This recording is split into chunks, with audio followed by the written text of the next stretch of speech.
Fatalo fatu ila ufasausauga Samoa lenei tulao le aso lea foʻi ua tatou toe feiloa i luga o pe au magalugalu o le ea e pei ona masani ai lea sasā lona fā lenei o le sasā lona fā lenei o tese masolua se fululua lua afe se fuluma le iva talofa lava le maota Samoa viiga o le atua se lau tasi ma le iva famo tubiacr tuusau atu i Bedstoi sini au se talia vaalua ma le kou famo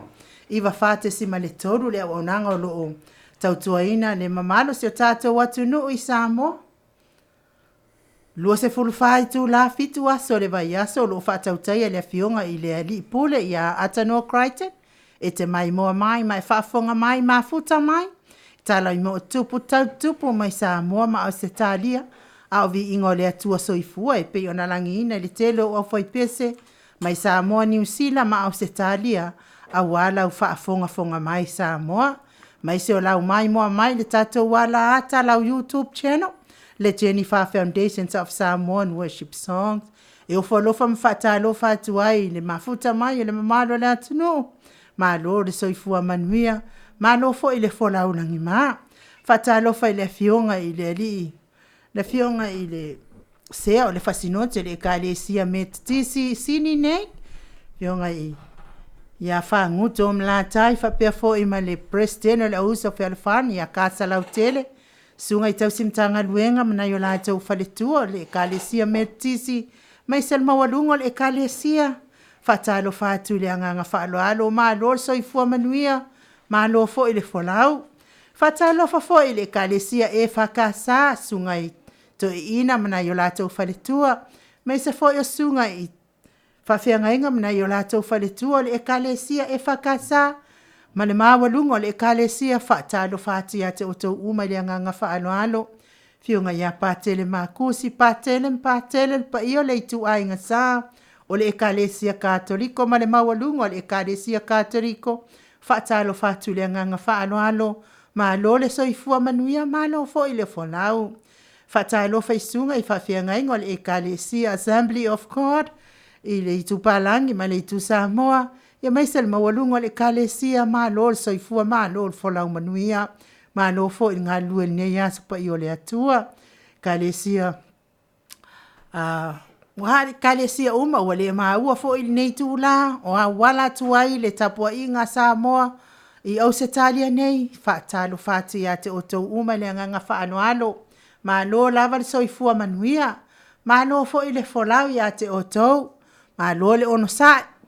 ia o le wa tatou iai le tau whaaiwi o le nei tau sanga i ngā ruenga ma tiute ma whaiva ia ma lo le ono sa ta tonu fo i le tele le whainga tā laf ma moia le atua meis fo i ekalesia ia a le pi lava mwhaalangalango i le atua ma wa mai ai fo i le sosoani ia te otou au na le atua o loo tausia mamoe tamai mamoe le atua mantua ia elento mamoe le atua ia i whaatalo whaatua i le anganga whaaloalo ma lo le soifua manuia ia tau sunga mana i o tau whaletua whaatalo whafo i le au sina si o tātou atunu nei tamama nei tina mātutua o e o lo taputapua ia whaiwa Samoa i le aso ma le aso la tau tapua inga mamalu e umanuia ai mea uma ma lo whaaftaitele le tapua ia te otou mātua. Lo whatele atu POLOKALAME nei ia te otou. Uma ma lo le, ona sa il soifua matua lo iai otou. Tal tonu ti ngā soifua matua i tele o aso. Ia ai vi ia le atua whaaftai o lo solo le leipea. Lo na anga le le ia te otou mātua. Lo whatele atu POLOKALAME nei mo otou uma. Fatalo falpa ia ainga e mai se le malo fale upolunga fale tua matausi mai se lave loa Samoa uma e o lo alala pa ai sini au se talia nei au pa anga totino le tato POLOKALAME nei le mo Samoa viiga le atua lo fatele atu mo oto uma lava e le ngalo lava oto il fatalo fa e fe lava e mafuta mai ai wale ta ua lo swafa ma to te fatalo fati ate oto uma ile anganga whaaloalo ma lo lava le soifua manuia. Whatalo wha mo i lato o e o lo mawhatia pia i ngase o tino tono lawa ma Maota, tono Maota ngase, feolo e mafuta mai ai ma e maua mai tatou POLOKALAME nei. Ia vea ia musiko ni POLOKALAME o se vai malu, a se FIAFIA fina ngalo tu inatu loloto ma lo fina ngalo. Ma wai se fa malo stino a se ata, e ve se inisi ti ngale tino ia te otou. Ma lo le tali mai, ma lo fo ile on side ti ngalo mai. Ia fa moe pe ile atua mto anga talo ile atua, toi fo i mai ma lo si ha te otou tamati na, uso matua ngane ai me se ona i whana upele, alo fatele ato le POLOKALAME nei mo otou malama.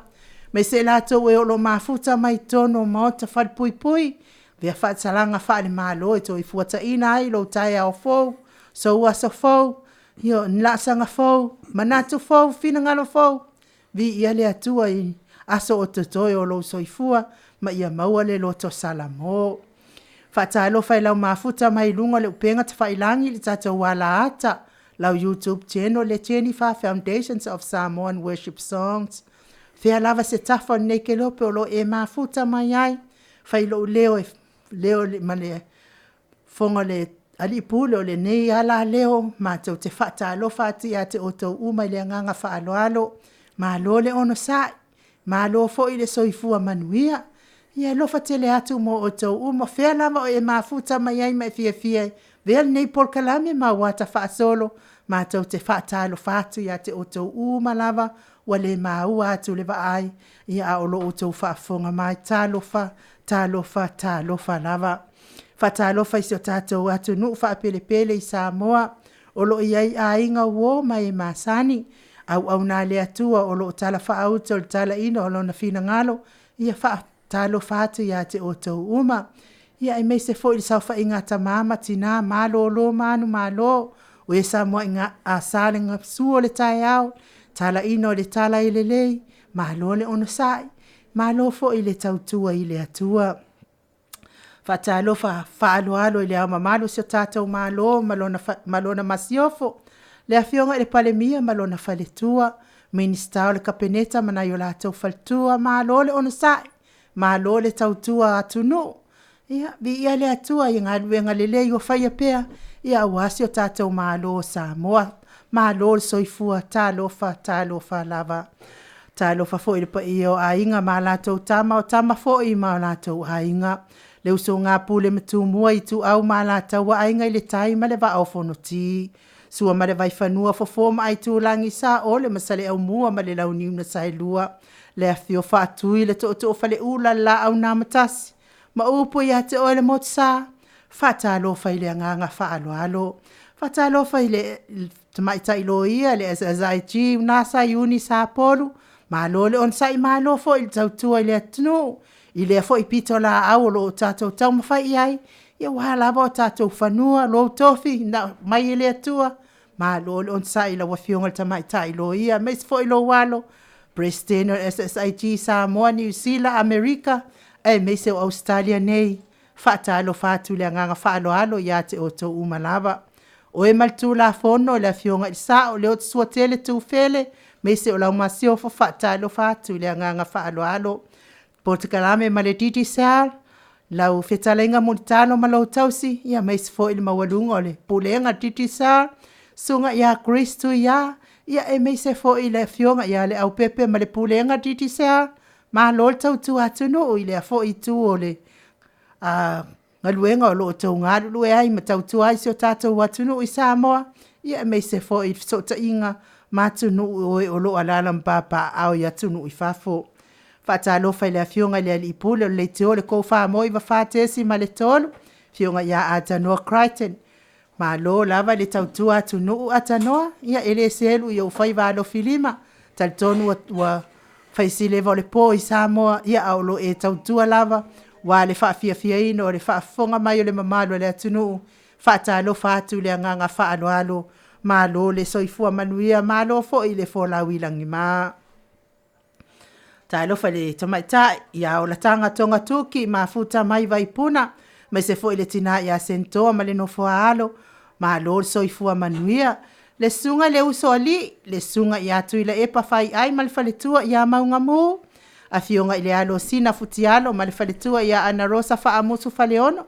tina matua ia le ata pese tui ma seve a pulu va ai sola ta la itole afoa fionga ia le lili o fareti ma le faletua ia feto ai fonga faole mai maunga polo ai sunga ia fa lava au ma le faletua sunga ia pupu mai ma le faletua ia taulupe afa masanga tafinga ma le faletua ia ola itai fa talo fa le nganga fa alo tanga loa ma le faletua ia le ma lor soifua manuia ma lor ma futa mai fatalo fa ia te ila to u malava wale taua o taua ho to swa me se ila to o lo malanga mai asi mai sini ne ya ma lor malanga manuia ya welcome to sini wale o to ia ni me se o to sa sini wana me sa o ale ia pa ula vale me ia o mu wa ia fe ngai ne ma sini ne ma lor malanga manuia ia te o to umal tina matua ia perenise tu tolova au malsulu fatalo fati ate o tina matua ma lo soifua manuia ma lo fo ile folau le Jennifer Foundations of Samoan Worship Songs malanda tapua inga ia le talainga falefitu ile ya lio voli tufunga ia lo fai malanga malfritua ia natia mafuta mai Samoa ma lo soifua manuia liuliunga tali to fali taulangi ropati tole afua mali tausi ia lo minga mali no falo ma lo soifua manuia fionga ia sula deisi male fetalainga ia no fia male no falo fatalo fatu le nganga faalo ma lo le soifua manuia o le foi wa matalia tato POLOKALAME pe ona masani ai fai lava si tuai fo yo neia so ia e fa malu lua tu lava ia te la to lo mafuta mai lungo le tato leitio ia o fai lava si fa le tono le tato ALALEO nei la fa fonga mai ile motu male motu ia ai a fai o lata e lau TV o au tafa tu sa o lava i lunga le tato YouTube channel le Jennifer Foundations of Samoan Worship Song ia tato te mafuta i lunga pe a fai te fia mafuta mai to sila fia foi ia o le lona tolu nei o asa sai nei o le lava ai tau mawhai le tato ALALEO nei ma le tato fale faasala lau nei ia ele ato atoa lava ona lelei o lo tau mawhai pia i lelei ia fionga i insinia mes fo ila to o lo pulea nei no foanga e fa lelei le tato ALALEO i lunga le leitio ia o lea fo i ua male salo lima le ao fo i o lea fionga le ton mai pea pe uma wati le ena le anga tato masini ai a fei te fia mafuta mai o lo lelei lunga tato YouTube channel mafuta mai ia ina le Jennifer Foundations of Samoan Worship Song ia ke fai ia i ka meki kia ina meanga le Jennifer ia ngin ke fai ia i se fai ka meki kia ni fa alongolongo mai ia nai mafuta mai ia ile tato mafuta ile nei ia sa lo na fa te sema fa malulu atua ia ta ila to o lo mafuta mai tato leitio ia aton me fai ia le leipea ia o le fatalo fanai le nganga faaloalo ia te o to lava lo mafuta mai to ava atau tuaina lo fita mafuta mai fionga le tapau fasina ia to le afoa lua moa to le afoa mai vaipuna ma fasto tai tato insinia numeratasia mai ko to le afoa malo nei tangata ayo ainu ilinga no alitia savainaya mai sala ilua savai solo lufi fale apuna moa taltonu ne yaso oi ia e fatalo fatu le nganga faaloalo le fionga le tapau fasina to le foa malo so i fua manuia malo fo i le folau ilangi malo le ono sa malo fo i le tauata o le watato yai le asalo na faute sema i kongo ngei mea fo ka fasalalawa to le malo le atunu ia au le nganga faaloalo i le mfaentu ua lo fatalo fatu le nganga faaloalo fengatala wa fionga o le tuia ana ave au malanga ia o le fa ululunga fo o le ainga malos ia po le fo ina tu ina tu ia le tonu mai pea a o la susunga fo o le presidente o le ekalesia ruti hio katoliko Samoa ruti hio ia se vai ane la fetalainga la ulo le taulau niu ola malo sai fo manuia telefo ia malo foi le langi mai la o fianga tau sala inga noa o tilo mai lunga lo pulo la ho ia nga kongwa da nganga na fia so atu ai lau fionga tausala ia polo sunga foile ai un uore mali atua maroso i fua tol taunu lewa e tau fale tonu lai titel tato masini le wa mona e fatalo fa ma malu le tunu ia le lava se vai pono Samoa ele yo ilo fatalo fa o i tangata ia bon ma malu le tunu lo fa funga mal tato ko FM Samoa wo ilo fatalo fa ilo fionga tausala ale tunanga tato masini ia mo tato u malava ia fa longo malunga 2PACA ia ona le fai ma motu atu o te le lope fa fiana ia fa pena fo ianga o LENEI so sa e alfa pena a lunga la tato Jennifer Foundation of Samoa Worship Song lo ia ile YouTube le channel le tato TV ia ne ki lava tato telefoni na type level le por te Jennifer Foundation of Samoa e ki kilo kulo ia ile local ngal Jenny e kang le tike e fa longo mai e manino le al terminate ia e lo sau le palangi on ngal studio so e fix le problem nei tono tato ala le tono Australia nei ia out nei tu dang le nei tu la ia na o fianga tau sala ia por lo sunga foi ai un ia le tato tu lata nei to e tasi lava to e fia to e tolu ana yaso tai au ia aso lua ia tato fato lo le ia pusa masi ia lata sala e wala ne papole e fato ia pusa masi ai to e sau tonu ia pusa lava pusa masi popo e pole tau ngadinga o le masi popo ia nga ia tato fa felo ia to masi popo le lua fe le lua sfod fa tai fo ia manu tavai mani tustusi mai talitia ia malo fo i fa tai manatu mai ia lo fionga tapa fa sina fa tai fo i lo fa talo fa lo mai atia ia wa tagtonu fo ia ole outlet taliwa tu le maftanga i Samoa to le fo ia o te ton fo i ole tato wa samuni muli fo i nei tate mafutai male malo se tato watunu mai se tato whaalongo na ia tato paanga i lunga o penga te whailangi ia mai se fo i le whaafongafonga mai le tio i uiana motu ia whaafongafonga motu mai ai pēa i se mantou tau mawhai atu le nei fo i tū la le AFIAFI ia ai au le italiwa tū la tato fsota inga i Samoa i le tato POLOKALAME masani ma Samoa ia ai vele nei ia vanoto le fua e tu atu walo ia la wafionga pe a uma pese le la saunia ma tato insinia ia e te saunia se tato fa te tala fa tai ia mas fa manuia fo i Christmasi ia mai se level tau sang phone ma futa mai le malu se tato watuno Samoa i aus Italia nei pe atu sa malo fina ngalo lo fionga tapa fa sina e lele se mai ta pese le na batfolio se pipo na e fa tangsia lo fionga tau sala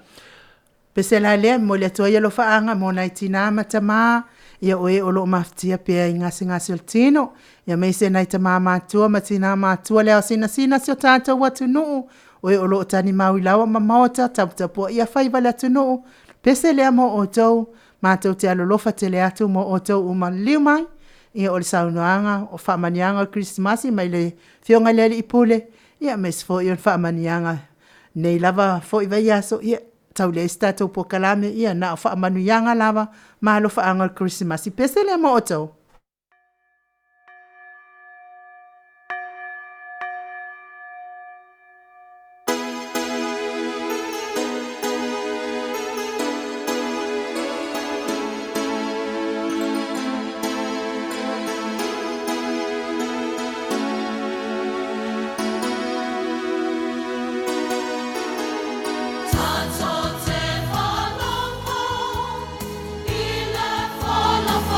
La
To sfulmane 2 minuti ona tale o le itu lai fitu.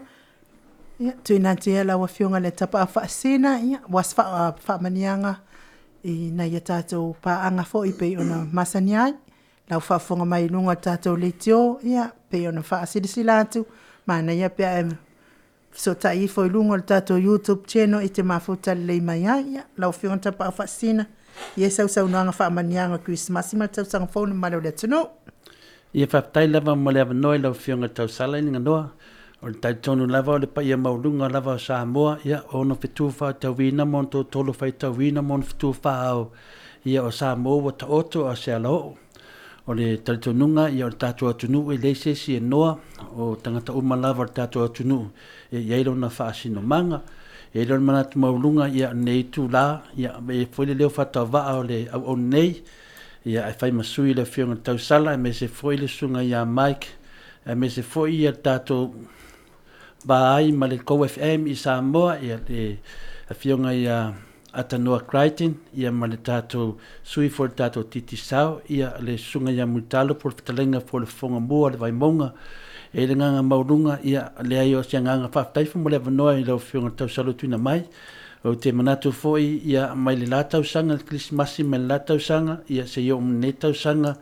o le nganga FIAFIA mo le nganga maualunga lava, a e maua le atua, wa e maua mea umalava, o taltonu mai le latau sanga ni tātou ngā lue whaatasi me se mea tātou o lo whapena o na tātou FIAFIA e wharongolongo me nei POLOKALAME, ma FIAFIA fu e ven nei POLOKALAME, whaima POLOKALAME whaatupu manatu, ia o na nganga o tātou o Krismasi, toena te luana yaso, ia o tātou ba aia foi leo anga Krismasi, pe ona masani mai ai ana mua ile a fio mai o tātou li i whaolo Yesu ke viso,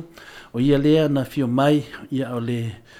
o ia na liutim tangata le atua e ala ia Yesu, ia e fio mai e whamangalo tātou wangsala, mesele nu o le atua e sala elu, lewa tātou whaatasi atu whai ma tātou o tātou malavo i sala elu, pe ona tā ua tuspa ia langanga maulunga ma langanga whaaftai, e le FIAFIA le loto e moli atua ia lo whaanga o tātou Krismasi, ia e le mpaiento lau atu o tau swafa, e whapenei a mata mai lavai i le ia le au whengawenga tofi le atua, ia o hao wharupenga, o lupe whalele o le tala LENEI, ia o susunga i whawhengainga mo lato wharetua, ia ma le taitai o ekalisia malava, a mese lava ia whaife au, ia ma le au whengawenga tofi le atua e malam tātou ngangana Samoa. Talitonu fo i tupu mai e o le atunu, ia foi le ama malu le tātou malo, ia whapea fo i le susunga i le taitai o le malo, ia ma le tātou kapineta Atua, ma vaenga umalava whaupufai o lo whaia le tātou malo wase lumana i o Samoa i le vai whafu, ia whapea fo ia loia, ia tātou whauputonga i le SSIG, ia i foi whaputong nei au stadia nei, ia i tātou whautua, whono awao, i o le nau Samoa Service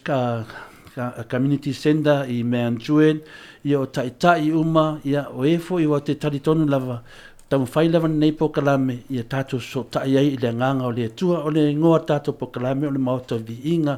e le ai lava se tūlanga o iai, e wha ese nei POLOKALAME, pau lava le nganga maulunga, ia ma whai nao whaatasi le tātou wanga nuu, ia ma le tātou wha Kristiano, e mese i tātou, i le whātou whala inga i to tono tātou ahinga ma whātou inga tausi, e le nganga moli atua i alo whaanga le tātou POLOKALAME, ia tātou maua se Krismasi FIAFIA,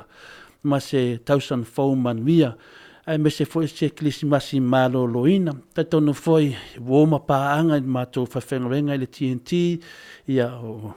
sunga ia anai, a pia foi le sunga ia whamanuia, ia malatou wharetua, ia whapea foi se o mātou e karesia nei i sini au se talia nei le whionga le taitaifono ia futialo, le whionga le alosina ma le wharetua ia whaamusu, me se foi le plestene ia whalava au ma le wharetua ia mareta, ia on mātou ngarwenga nei sini, me se foi e karesia kākoriko ma lava i sini ti vai mesi, whapea na foi ia tātou e karesia me tisi le whionga le sea, ia whapea foi tausi mtanga renga e fia, ia malu lo lo le nu o le atua, ia whapea na foi tātou ti vai mesi, ia sunga i toi ina mo lato whaletua me karesia e whakasa, ia le ngata I lea ia o kalesia uma lava I le laulangi so se mea lava mo maritato pasalaunga ia o le leo whatau waa I le ngana whaino fie ia manui ia lava le Krismasi o le netau sanga lua afes pumariva talitonu ia o le Krismasi na fia mai Yesu o nei ngalo o le Krismasi o Yesu Keliso o ia lea e ona le Krismasi e le Krismasi oe pos Krismasi au pos Krismasi sesi o le Krismasi Yesu Keriso mo le sfanau foi le a Yesu Keriso o montu fatasia mamari lia mai le au Cristiano la langi Atua o le avea le aso 2.5 o te sema e avea maaso e wha manatu ai le whanau mai tātou o li whaolo Yesu Keriso ia o te manatu foi o tō tele o eolo I whai pui pui ia aua le popole o le whaasalanga matulanga wa watu ia e au ina I fo I mawhau ia maua se Christmas fifia le melo ia pia foi o tātou usom tu whahafine o mātua mtamai tonu o maota ngase maoto tangata mātua ia mos Christmas fifia maua foi se malanga fifia ia o e umalava ua mari liu mai lava I TAIMI po la Christmas se o Christmas ia te tari tonu lava o lo mwhai lava no o to e tātou whamanuinga I lunga le langi po whea lava me o ie le anganga ia whamanui hatu Christmas ia o tātou te whe o hai wa foli tātou tausanga fau ia au le vaiaso lea ia le atu vai atu le tātou POLOKALAME nei o le Maota VIVIIGA ia po le Jennifer Foundation for puna lausi le fiai le atu vai atu I Samoa ia le awhai fwese konseti I Samoa ia ma nei konseti ia o le awhasaluna mo le vaiaso fau ia o lo wa AFIA e fori tātou POLOKALAME nei ia wa fo I le whalawilo atu I whafo atu lo langi le lalangi I tangata Samoa ia le tūlanga lo ia ia tātou o me se fo ia tātou sa pesi e wha mai ia le misela ia tautonu ia o lea wa mai he le tua le lau le lei mau fui mafo whangu le lei ia e le umin tātou a whatia le misela ia o te talitonu o vea fo I le misela o lo iei fo se whea au tāua mo tātou mulu manai ia o lo papenana whaina fo se o tātou atunu ia ai le lei tātou tāpena whai o tātou tāpena mo le fia mai Yesu Keriso ia tāpena fo I mo le puipui ai tātou ia se tala lea ilo whionga tau sala ninga noa mo whaina wha leo nei TAIMI ia whamanuia lea tua mai a tau nei ia whamanuia tele lea tua ia ono sai fo I ti ngā ono sai fo I o lo whanoa noa ia whamai le upu a Yesu amu ia le whanoa noa wae whama whanwhanine la tu ia o leo langa lava e whapena o e fo I lo malanga aile malanga maliu maleo tini nei TAIMI I malava yaso ia tātou sai e au tawola e au fo I whangota tātou e whapena e le TAIMI o tu whanoa noa ia o e saur fifia nei i o le TAIMI fo ratu fifia lai tu e saur whanoa noa nei tu o te whapena tātou sui whanga ia awani o tātou whamaulunga wa e lewa le TAIMI o mai fo I whanoa noa ia nawa uman whama whanwhana mai Yesu ai whanoa noa ia wa whama whanwhanine o Yesu man au Cristiano ia o tal whatau waa lea whaptai lava malova noa I lau whionga tau salinga noa Malo whaptai tele mo le saunuanga matangofie lau whionga le lipule a tole foa mo ni atu I fo ia lo whaanga whamanianga I leitio uma lava o loo tautuaina le malua Samoa I sini au se talia nei le ALALEO le lau Samoa lau a whionga le ia emania la latoa ma le whaletua ia whetu ma le au whainganuenga whamanui atu le Christmasi ma le tautanga fōu lau whionga ma le whaletua ma le au whainganuenga le lau Samoa le sunga I le whawhiangainga ia Pasifika ma iava ma le au whainganuenga le tio le tae au le sa whamanui atu le Christmasi ma le tautanga fōu lau sunga ma le whaletua ia mais fō le au whainganuenga o le tio le tae au le sa le sunga sulsul mai vasa ma le whaletua ia keti ma le au whainganuenga ia le tio le famo le fitua sol vai aso lua su fai tuna ma longa lua la sunga sulsulu fa pe fo I lo faltua mai sen mawalunga al to of nga luenga le fionga ia vui masina mo ma le faletua ia Naomi ma le of nga luenga upenga le tio I lunga upenga tfa ilangi fitua sol vai aso lua su fai tu la fatalo fatu le nga fa alo ia whamania tu fo I Christmas I mal tau sang fōlo fionga faltua ma lo fo I on sai ma lo le tawatai le sunga ia tanga loa ma le tio ia o alava le tio uma lo tau tua ina ile malo Samoa e o lo lalam papa au sini Australia nei mo le atu lo whaanga ma le fionga le lipule ia To le formula o ne tangata mai se Polokalame Maota Samoa Viiga o le atua ma lo le tautua tunu ia e ala ilungo pe au mangalunga do le pese la ne mo oto liu mai ia o tatou Polokalame mo Samoa e pe ona masani ai.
Whamenu te ua te ainei nei tu lai fitu ia taluai pe ona wha lawilo hantu e ore tue pawho nei o le tatou POLOKALAME i nei tausanga pa ne tatou wasa nei tausanga ia ona ia ili fuafuanga foi ma whamamuanga foi o nei POLOKALAME fia whaimalanga atu mo Samoa pe a umari ki Risimasi ia o le ara fia mo le atua ianganga whamanianga Christmasi ma le tausanga fau i pa anga umalawa le te o nei sini o se talia nei. Mo le atua i lalo whaanga whamanianga Christmasi ma le tausanga fau i le afionga i le fionga ia patele me se pa i o le tuanga sa ma le ekalesia katoliko ma lo lava ngā lue nei tausanga a fionga i le sea ma le presteno le ausa me se le pa i o le ekalesia me tatisi ma lo whamaniatu fo i Christmas i ma le tausanga fau sunga i toi ina ma le ekalesia e whakasa ma lo lava ngā lue ekalesia mo le maua Iova ekalesia mamona le AOG asofitu Emanuelu ia o lava ekalesia wale o maua tatou POLOKALAME nei o ala toaila o tapua inga Samoa i le atua ia awane ingalo whamaniatu Christmas i ma le tausanga fau ia ma ia whamanuia tele le atua maua se Christmas ta FIAFIA ma se tausanga fau manuia pese lea ma o tau leu mai ia o le tatou POLOKALAME ma diti sealpe i ona masani ai mo le atua ilo whaanga le fionga le lipule ia tole foa ma lo nei tangata ma se tatou POLOKALAME nei a Michael lo whaanga mo o tau uma mais na ikasia pe ona fonga i nātu.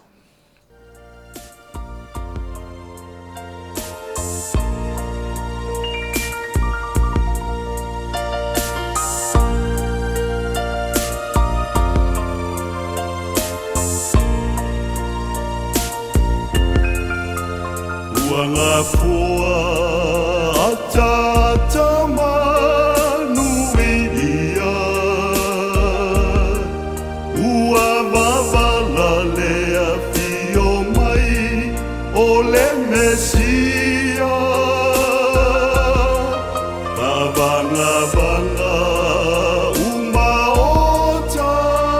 toloto e fio Yesu Mesia ole keriso ola monana mo oelo ufaola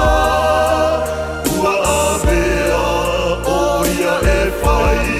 matongi ola le tua ua mali e pule fa afetai loa lofele e to atasi ua foai mai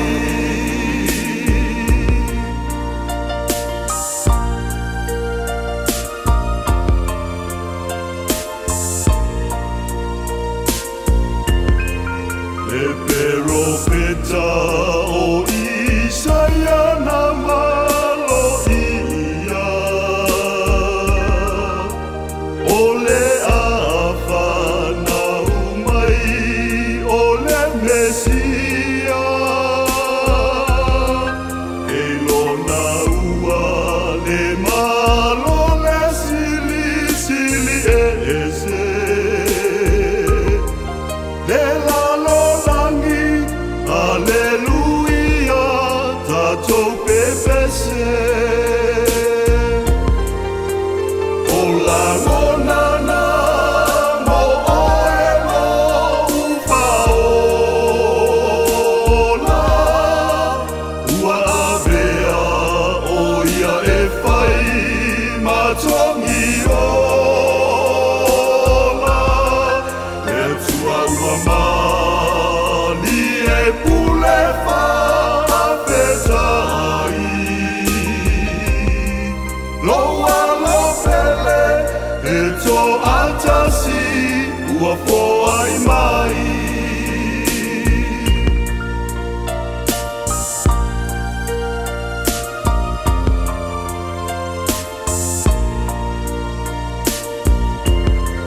le taulanga na osi ai Betelema ia mea o ia e whai ma lelenga a mea ia o lona afi o mai e toa manatu ai e ua maua i le whawai mai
Malitasi meno te ua te ai nei le tu lai fitu ia o la ngona lavana o le faola ia e mese fo i le nganga o Christmas pe ona tau awina mai fo i le fo i le sunga fo i le madwal malo ia ke ti telefon ia e moli atolo fa anga fa tele fa mania fo i Christmas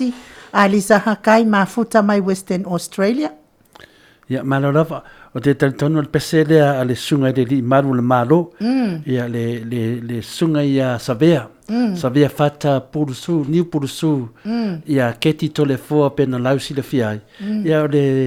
le apese keti le sole ia por le sunga fo ia savea o le apese le sole la fa ia ile ni wia e pese la por le tu la fitu te lole tu la fitu le fiafi o le asolua le Samoa ia e live mai e tato pokalame i le lalangi atoa wa foi fafunga le mamado Samoa mo si la fia for tato atunu o le tato pokalame nei ia le wo lautongia la to te fa la vilo atu le nei events tilintau tono Samoa fa fai le se me fa pe nei tono Samoa e singe pespesenga fatalitari ai i le lua fi mal duas fu al tadwai ona o lea i lunga le lenga multa ia fataro fatuia i le tato sui ma titi sau ia por fatalenga fo ia multalo por pui i le titi sau ma tato pokalame nei mano ia faafetai le mafuta mai tatou kampani malosi a le titisa le fetalenga i le fonga mua le vaimaunga tou famolitalo a le fetalenga foʻi ia avaʻailua fetalenga i le avamua ia au le autamtau foʻi le pulenga telefoni o le titisa ua le faalauiloaina o le tatou kampani sini au se talia ia e meise o atunuu e mamao malo le ono saʻi malo le malanga manuia mano foʻi le tauataʻe i lau fetalenga mo le talo taitonu ua tuneva foʻi le afiafi ia o loo e faatali lava mo lou avanoa ia ua le faalauiloa atili ia o nisi foʻi o faamanuiaga ia ua foʻi le malo le atunuu e o loo papaao i atunuu e mamao fesootaʻiga foʻi ma le tatou atunuu i Samoa i lenei lava vaitaupisi o krismasi ma le tausaga fou malo le soifua manuia lau fetalenga mo le talo ia malo soifua manuia o manato le ua malama iulugalu ma ua manino foʻi le malo o le taputea i le faafoga atu i lau fioga le tausala lau suga ai imu faatalofa atu foʻi i le fioga le tapau fasina le fioga iā tole afoa ia ko le tatou fasalalau tono sini Australia ia malo le tauataʻi malo le folau le foʻu maua lenei avanoa e fai o tatou faasoa i luga o le ea e momoa lava le matou faatalofa atu fai loo leo fai masui o le pulega ma le tatou kampania le titisao matou faatalofa atu paia au faigaluega totofi a le atua loo faafale le malu so se fata faitaulaga i tono sini Australia faatalofa atu foʻi paia o seu tatou tunuu paia i aiga mo latou tama foʻi mo latou aiga lo songa tu mo tua mala to wa ngali tai ma le wa fo ti fa pe fo ta to mo tu sai a so ma lo i fanua fo mai tu langi sa o le masala mo tua mala to wa ma lo ni sai lua fa pe fo le mo tu sa li fa tui au wa o to o pula vale tamal no tele ya o mana tu ia o sa mo le na o poto ma le mata fanua se o si fanua o le inga ma fa tai le tua le o ta tu to sta pa i lo le ma lo se fo ma duia lo va se lua ya ma lo fo ile se fo ma lang ma duia i la tarina mo taro e fa fo ma fo de ma ma le tunu wa fa taro fa ma ia de nanga la va de tasi pe o ne fa fra i me foi ia nanga ma unga na vo le o tato gata i le vai temi o le kilisi masi o te toa foi o le foi o ta pena ma lava ia tato tape pena uma lava i tato mo le tato kilisi masi i le neto sanga mo talo o le nganga fia foi o masalo foi o vers foi la tato to e felo ai a le nganga maulunga lewa mo tato vanua lunga i le neitu la le fiafi ia le foi o mana mamoria te foi alo faanga le tato pokalame i paanga u manava me se foi mamaru le tunu na ile nganga maulunga lava mutalo ia o nei ia tula ia la tu leva no pe ia lava nei news foi nai me fofo ia va foi fa funga anga maru le tunu ele yo Christmas i anta atu foi le tato pokalame pe ona masani le tato titi sefa mo Fartai la usianga tapa fascina ia o te mineo ai te tala o melo tupu tātou tunu o le lava wa fartai le tua mata wina lava i tono le tātou whanemai mto tua ea pe o lewa whaso solo lava i na maui atu le tō telo i lātou me se foi i lātou afia le tātou ngasangasi o le misela ea o lewa ato nele aso ia lusu whaitu la ia le isi wa afia ia lon soifua ia o le tala fifile mo tātou le matau lava iai pe fitu suma le hiva lo iai te minei ia o lo iai foi tala o iai na isi whanau ia lo iloa ia a tonu ana maliliu i tua o la tu ainga a te o le tūlanga na wa iai tātou misela o tala fifia o lewa tu ulilalo le ia fale ia lua ia sa wanga foi le TAIMI le sa parati ai tātou i le whamai. Ia la le sa nga whai le tō tele o le ti foi le mai Australia. Ia o le tarafifia la le wa ese nei i le whai o manwai asu. Ia pela na le lua ia tātou wotele ia nei. Ia tasi ia i le acute 7 lea i le whalituai. Ia whape foi whale mai o tamiti. Ia pe o le vaenga le na le mata watu tātou misela lo whanga solo pe tātou tui ia i le TAIMI nei o le TAIMI nei le tala whatai ia tātou te le se ia i isi foi tātou tala pe o nei vaenga na mo silfia to le foa te ufi pali e tō whina ngalo ia ngai tātou whamai ni o le misela ia maranga whaloa Malo lava o le ngang whaftai lava i le tua o te manatu ia whapena lava e te tele lava ia am tua lava le o pe o upa toi ina o mea lava sa wha se fo ima se fo ilangona ia me se fo ia mamanu sa mo ia tunu i whafo sa tele lava ia le ese o talitonunga i le tato misela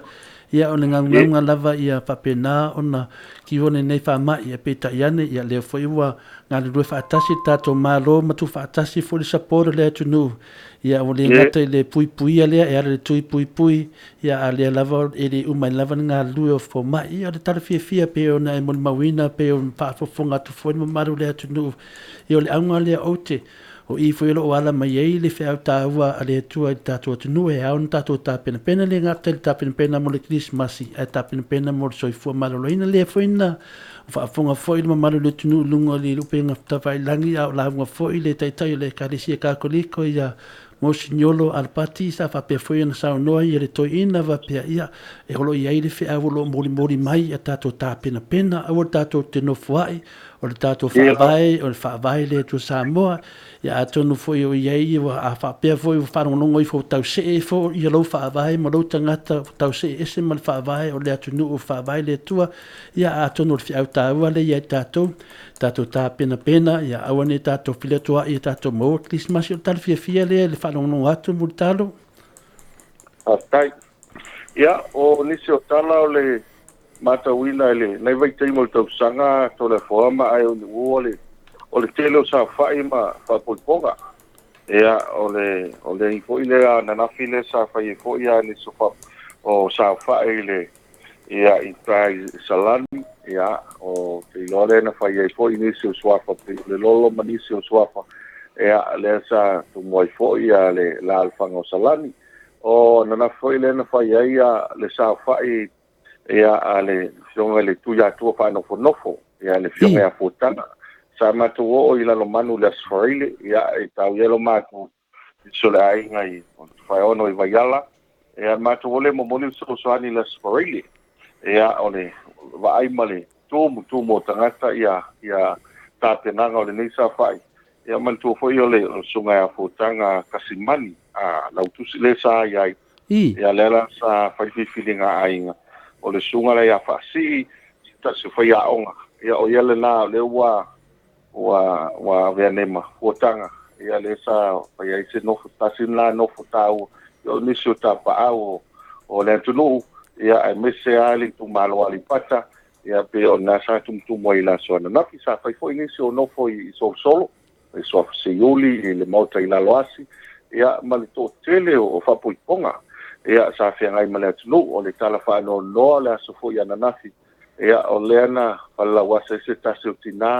sa tau la mua I vai ngol tuisi le tina ia va silfiti mo langi Jackson ia atone silfia na isi tamam tina matua le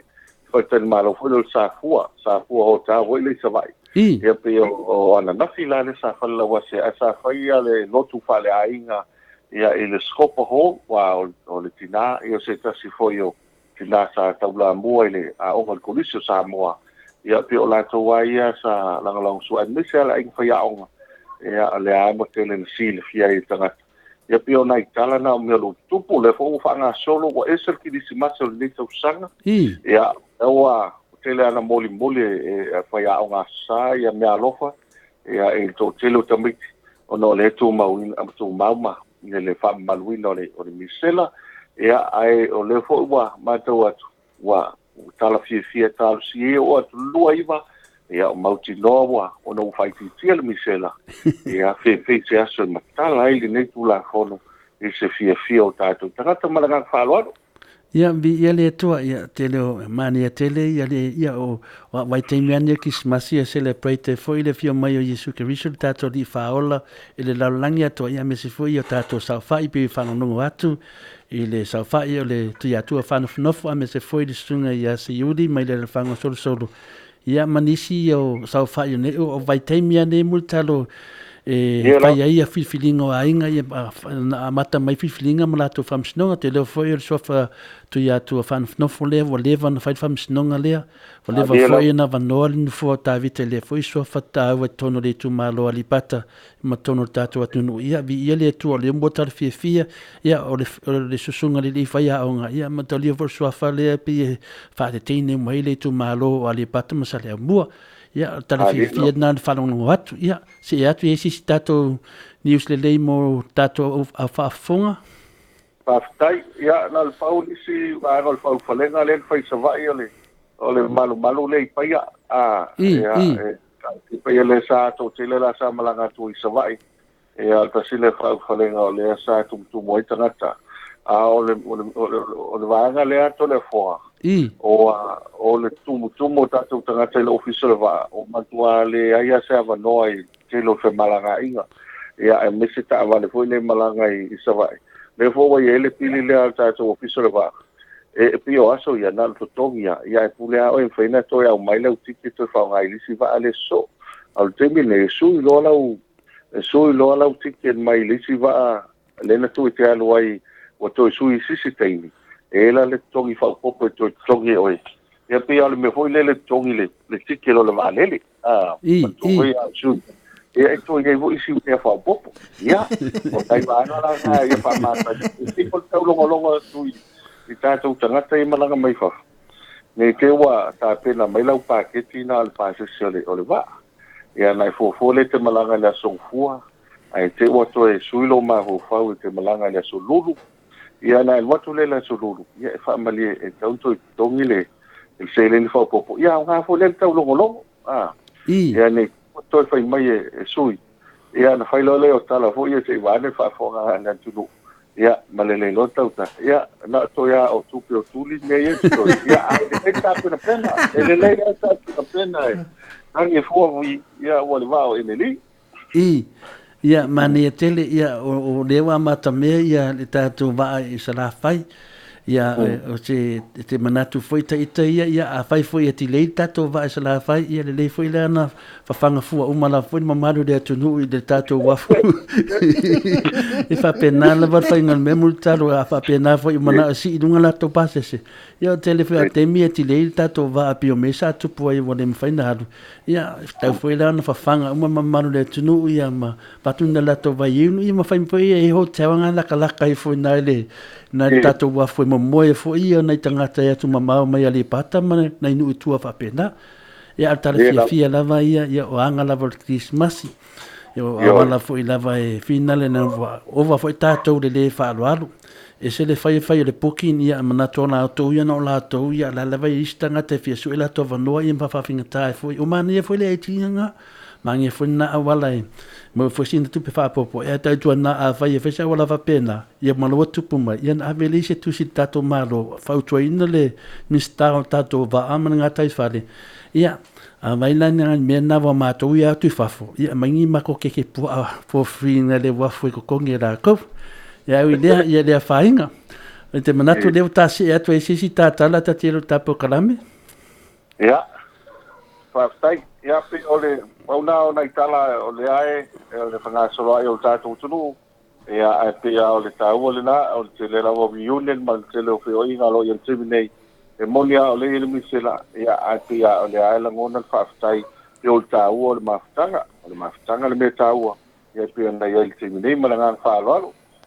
ia le ia te lole la tasi e tu lo tatu programe e fa stai tele lava mo tatu telefone tai foi le ngale le i de mamaru le tunu o nei lava POLOKALAME tato te ngalu e on sai malama mutar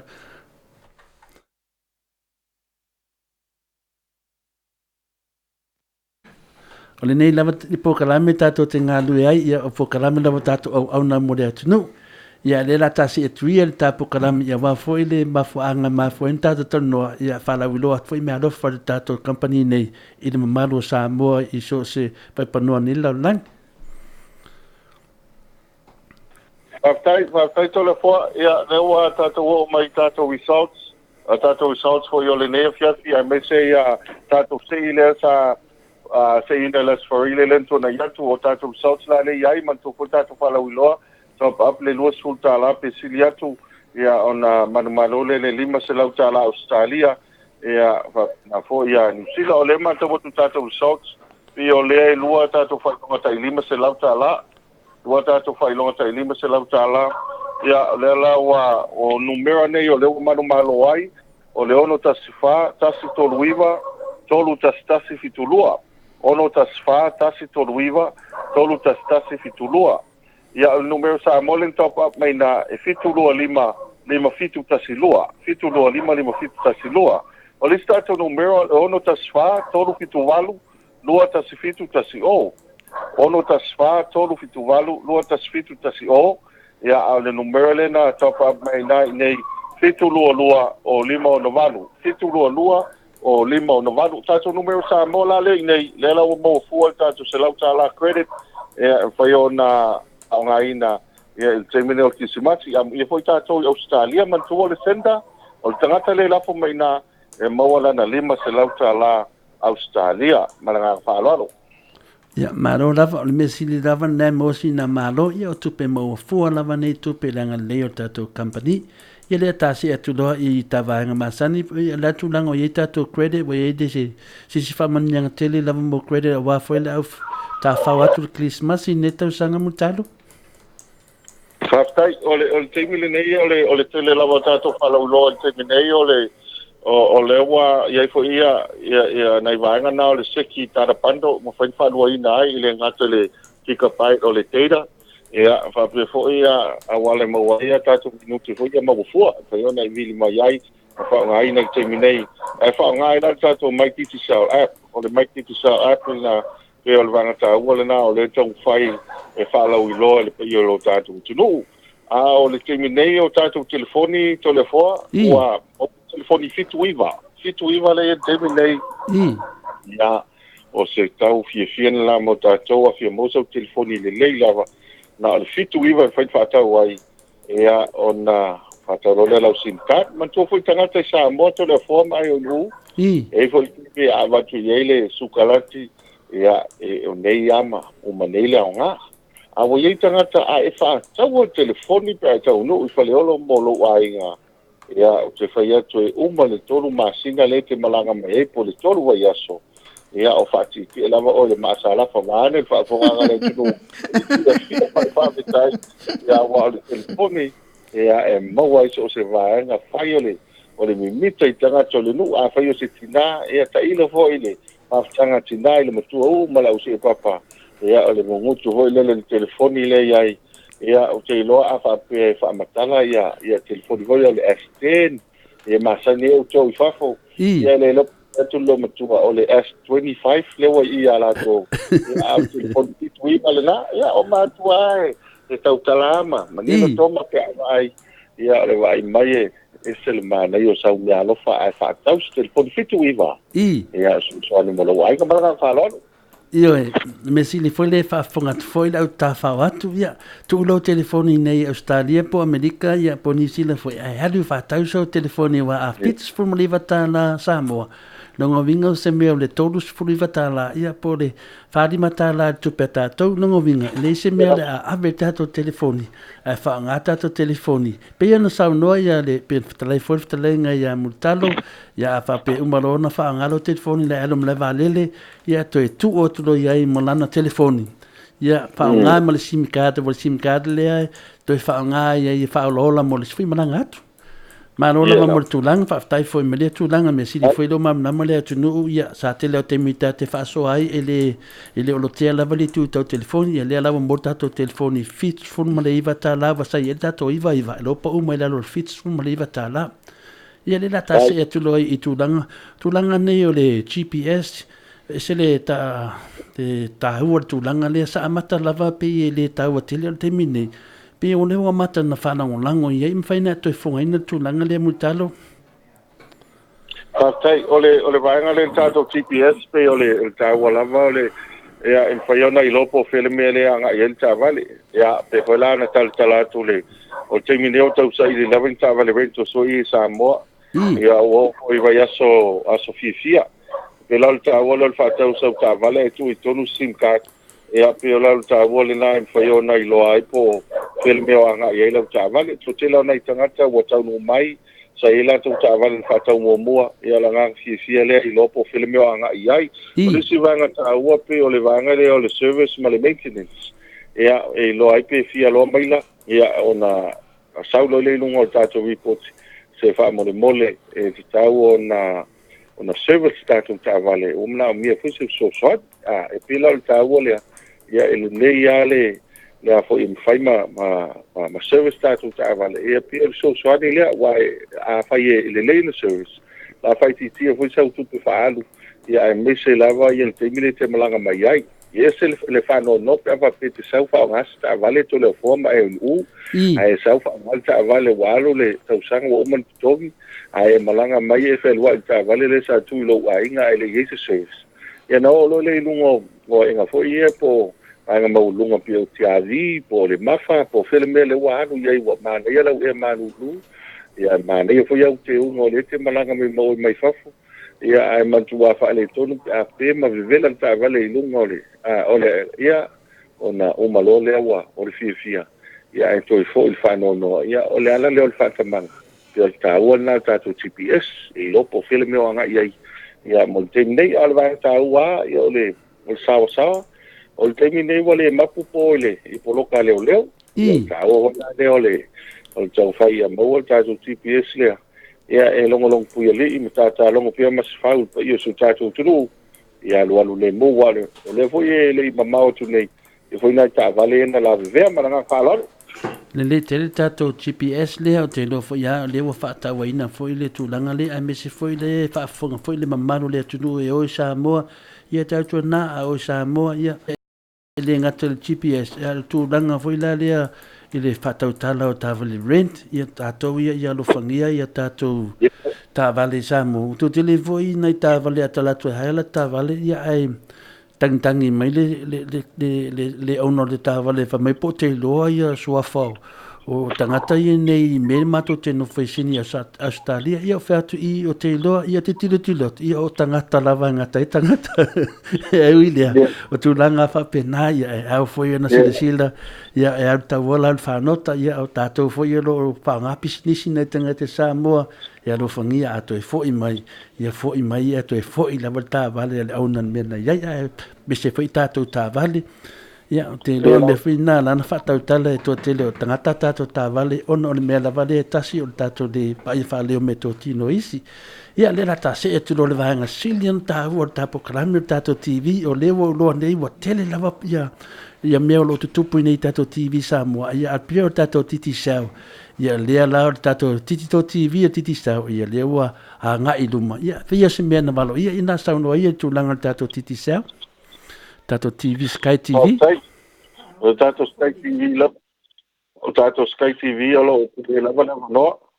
Ya, me se foi le tempo foi na tino tata. Ya, me se foi a inisio lo a foi fa nga ina tato Sky TV me se telo talonga. Ya le mau le tato fusanga le sa yai. Nei foi le na mon mawina ai tato talonga soka le na manuma ole awali ko pu. Malto tete nisi talonga o lo matawina ia maltelo news le o mana to nei ai male alofa ile mata watu foi lo tatu tunu ai mesele tai sini ia manisi o vai ngolo afia nei ile mu ile ole ia ora ngale tatu Sky TV mo matoi tatu news ia mai loai ia ene foi ngofie talo fai nai ainga pe afai fale tonu ia talu si elo ia inisio tātou ainga mai Samoa o lo malanga mai nei ia e fo ia tu ia wa ia ile malaya ia o lātou fale e Maota malawa ia pe ole tasi le vaenga ai pe o tāua leo tātou Sky TV ia FIAFIA ma au ai tele ata ai mesele nei vai teime ole kisi masi mai tau fau. Ia, lelei, ia o tūlanga lawana iai e se tāua le vaenga le tātou TV. Ia lewa tāo mai isi ui o tā POLOKALAME. Ia whalawiloa mai ia muri talo ia melo tu i tātou whaloloa ia o na whapenawan tā whamawai mo nipo. Tātai ia o manatu wa taunu isi ui o tātou POLOKALAME a e nā on whailo pia o tātou whaloloa taunu ulo le arrival i whaleolo. Tau na el tātou ofisa ia faian whatau e sau telefoni pe maufua i foi sau SIM card o i whamala matuai i te maitai mani ma te maitai o tātou ofisa e nese o whalauloa o lo whanga solo te minei o lo i tātou ofisa i vai mea a mese vai tele a o le tātou la ia o i tonu le i tonu o le plaza po le angale nupi wha e lata hoi le fili maketi hoi le sa avalano e whai ona e sua tu iei pa iei ni fusili a whapea hoi vai taunu mai a wa fai e wa ye sau SIM card a titi sa vili kasi lo todo pa e fa pe wa ye ni fsili o nisi o vaanga fi mala ma iai o na e fa na vili le ono val lima fitu lua ia ma o fa ono val lima fitu lua ma o fa a tele ma no i ta to fa inongo lo fa solo terminate ia la nga fi le ma nga fa tai ia la u fi nga ta pa sina la fi nga to le forma ai o nga fi fo male nga fa tai o mo le ia no fa au ta tu fa so i lungo ia ma tu talo pe ne tu foi lo le fa musul el pulenga mal campania ti sao ia ma tu talo pe ia ma wa ma na tu lo va se lo ia fa ta si mai pe le tu ia le ni fo no fa mianga ta so pe la u tu ai mesel la u lo anto po no e longo pu ia li ia ma malo le tu e so se faiva ma tu te mesel o ta tu ainga o lo alalam papa auto no sini Australia ia ai manu e tele kwisi masi o le nei vai aso tato tapai pe lungo le ai le vai aso o lo nei e foi fuanga ia wa uma na lavas ia fatasi mai tua au fatasi mai tato ia le mato tala le mana fa lo ale titi la fa tai pa ia so tato tunu fa foi lango mai ia il tato POLOKALAME le nei sang ia mo le foi fa amnianga manu e tele kwisi masi ia le nei vai aso ai mesel fana tuina ia o le soifo mai o le paolo malanga fa lo to le forma ai o nu Malo le fetalai multalo, whaftaitele lava iau saunanga whaaloalo, whafonga atu le mamalo le atunu o alala ia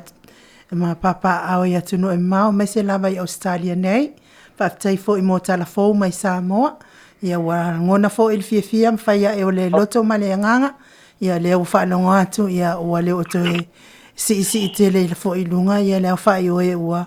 ma liu fo i le tātou whaamai, ma ua pau fo i lalo le latou o lo o PCL whaama ia vi ia le atua i lana anga leimalan pui ngai si o tātou mālo i Samoa mes fo i lana whaama whanwhananga i nei ainga ua a mia fo i whanau ia ona o le onga fo i male sa ua o le whaamai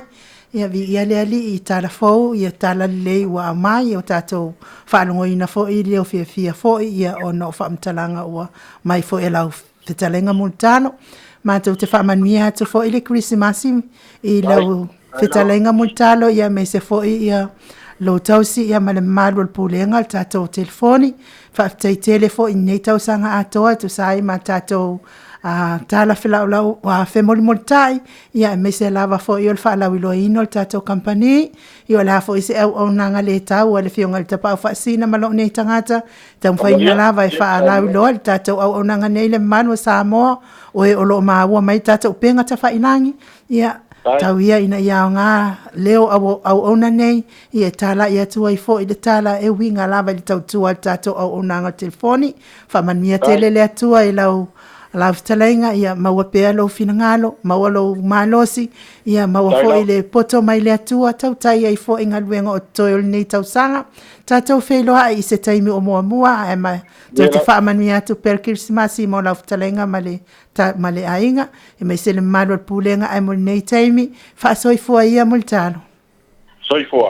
soifua ia tos fulu malavanu minute o na tali o le itu lai malu na tau whaafonga mai tatou pokalame mal tatou ne fitalenga ia multalo e mesi whaalauloa ina mai fo tatou pokalame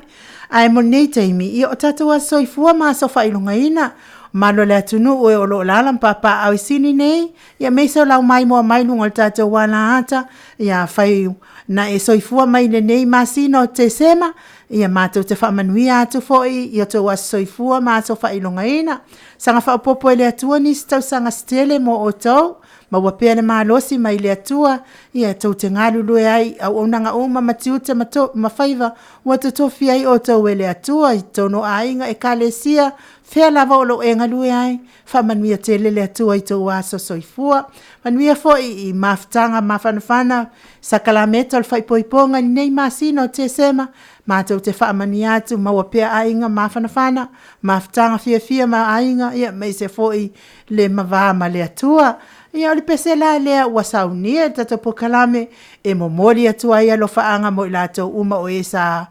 soifua mai a te sema ia e mei se foi le tato whaaloalo whamanatuina o le aso soifua o le tupu ma le ali o li pese lea ua saunia tato o foi pese mo te uma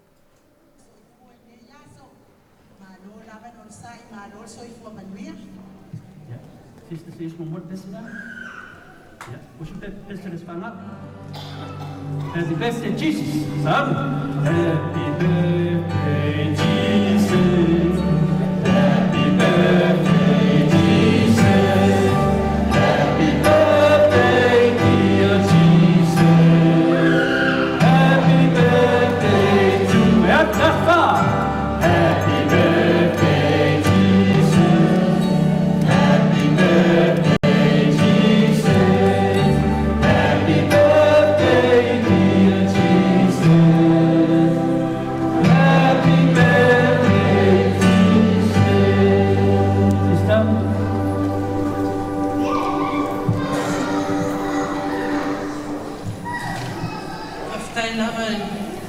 Samoa, a mese nei avano.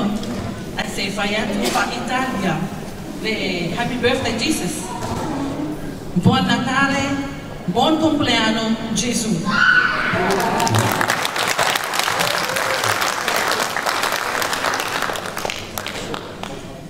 Hip hip. Hip hip. Yeah, one for taposa hip hip. Yeah. La salua tuan pesifak tobo toa sina na tuina tatius patas. Ia. Whaamanianga na ia ua Jesus uma tātou uma.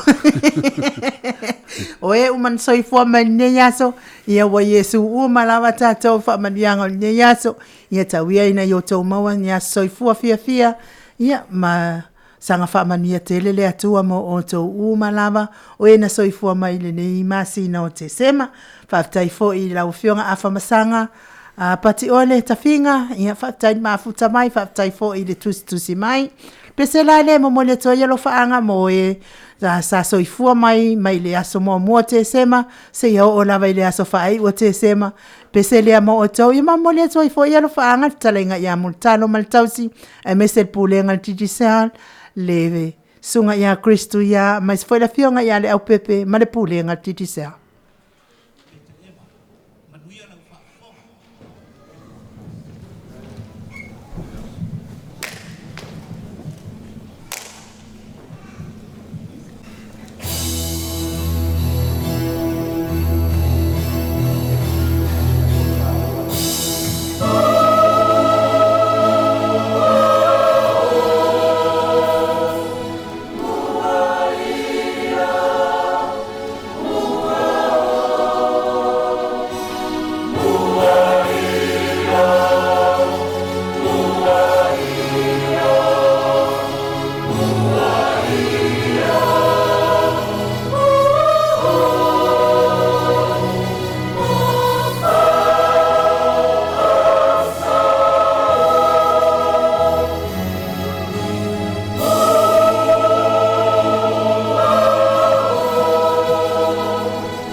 Si fonga mata ngofie o le Divine Mercy mai Australia nei pe ona o tau whaafofonga mai ai. Ina ua toa iwa minute ona tāre o le itu lai walu.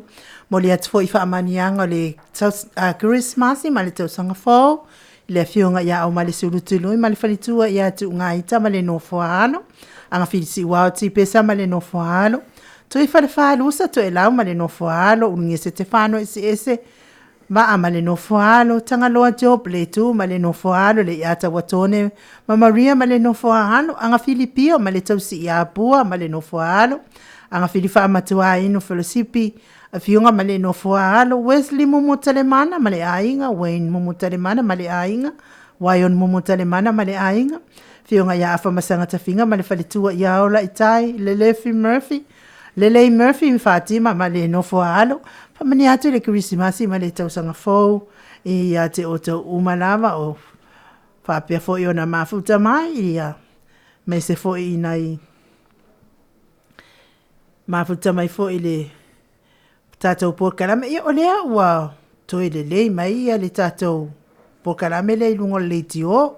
Le wana sumai nei fo i le sunga i le insinia matonga fiti tātou POLOKALAME. Ia o lea la ua toi le lei mai li tātou le tio. Ia awa tā woti atu ai fo i mal tātou penga. Tātou penga ta whailangi la tau. Ia ai awa le pole. Tā mafuta mai pēa ma on sai pēa. Ie whai ia ma nais tātou whai mai ai fo i le stoi ina. Ai mori atu fo i alo whaanga ma whamanianga o le Christmas ma le tausanga fōu. Leo sina si o tātou watu no. Mes fo i talenga ia leo tongi soi. Ia loftele atu fo i mō loftalenga. Ia mes fo i le ia whalitua ia uni. Lisa i la leo ma ane saisola tu i vai fale. Lofa tele atu mo o tau fu amata ai sua so i tamali i tau whao ai ono onge lua te sale tele mes foi le uso ia Maria Mene a mafuta mai pango lofa tele atu mo o sis mes foi fetu po male mafuta mai wasendone tina matua ia tu msebe apolo lofa tele atu mo o tina matua ia oi foi o mafuta mai le uso foi ia sava inaya puni puao male Senali ia tu yoti ma lo mafuta mai o kilani ni usila lo fatele atu mo oto pese la lea mo le toi lo faanga mo Christmas mal tau sanga fo ia te oto uma liu mai o le tatou maftanga lili watu le tatou leina i Samoa i le tatou kofa mo iwa fatesi ma le tolu le fionga le li pule ia atano Crichton ma le litio.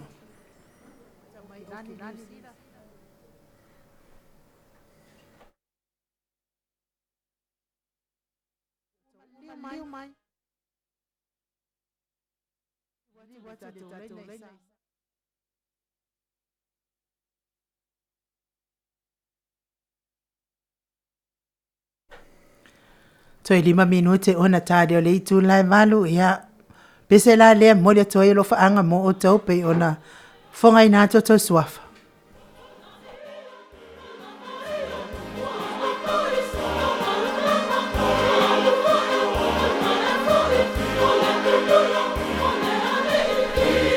Toi 5 minute ona tāre o le mo le toi lo whaanga mo o tau pe ona whongai nā toto suafa. Ia, on mafuta mai pēa, mama mai pēa la on sa i o lo o tau mwhai atu lava le tātou ALALEO nei, ia ma le tātou POLOKALAME nei, ia e whai ama wha le tonu mai tātou leitio, ia ai on sa i mai pēa, ia on me fo i ALALEO e mawai tātou, ia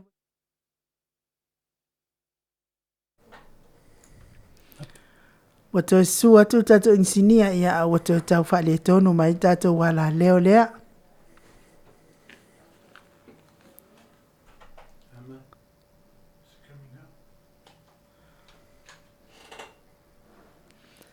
Totolu minute ona tale o le itu lai malu. Ia lo tam whai mai pel tato musika ia lo fatele atu fo ia fiu au wa ama le tausi ia pai. Le tina matua ia tala i tole e fōkalati ma le nofo alo, a po a mawhina ma le whānau, lo fatele atu mo o tau uma.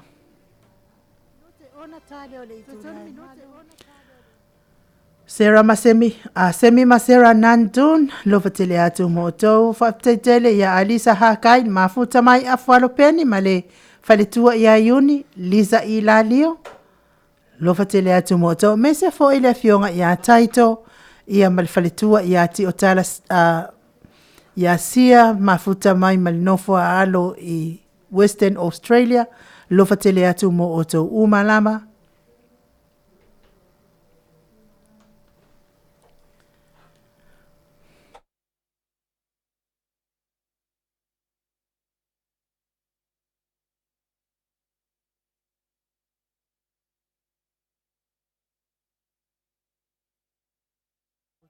Malama.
si fonga matangofie ale au fai pese mai taufusi katoliko i Samoa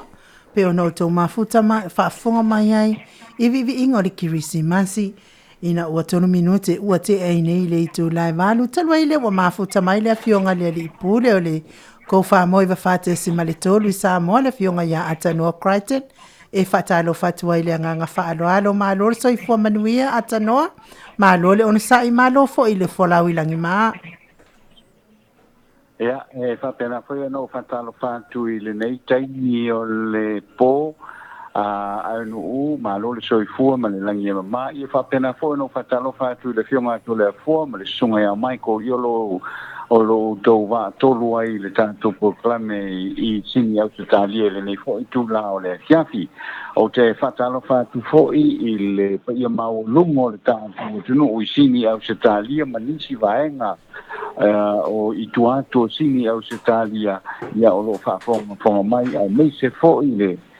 i la tau o lo o MAIMOA mai ma whaafonga mai i le tātou POLOKALAME le nei tu la FIAFI o whiarawa le vaenga la rolangi i le tātou YouTube ia mo whaatano whātu i fo i le whaafonga Samoa i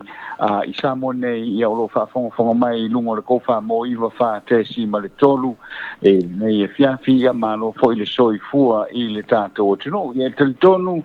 ia i le wha moe sa wha peo na manuia ia whainga tāpua inga le tātou o tino i le nei fo i aso e vi ia i le lofa maleanga le leo le tātou tapa au le langi ia malo le soifua no uva pena fo i to le a fo i le nei tūnau le FIAFI.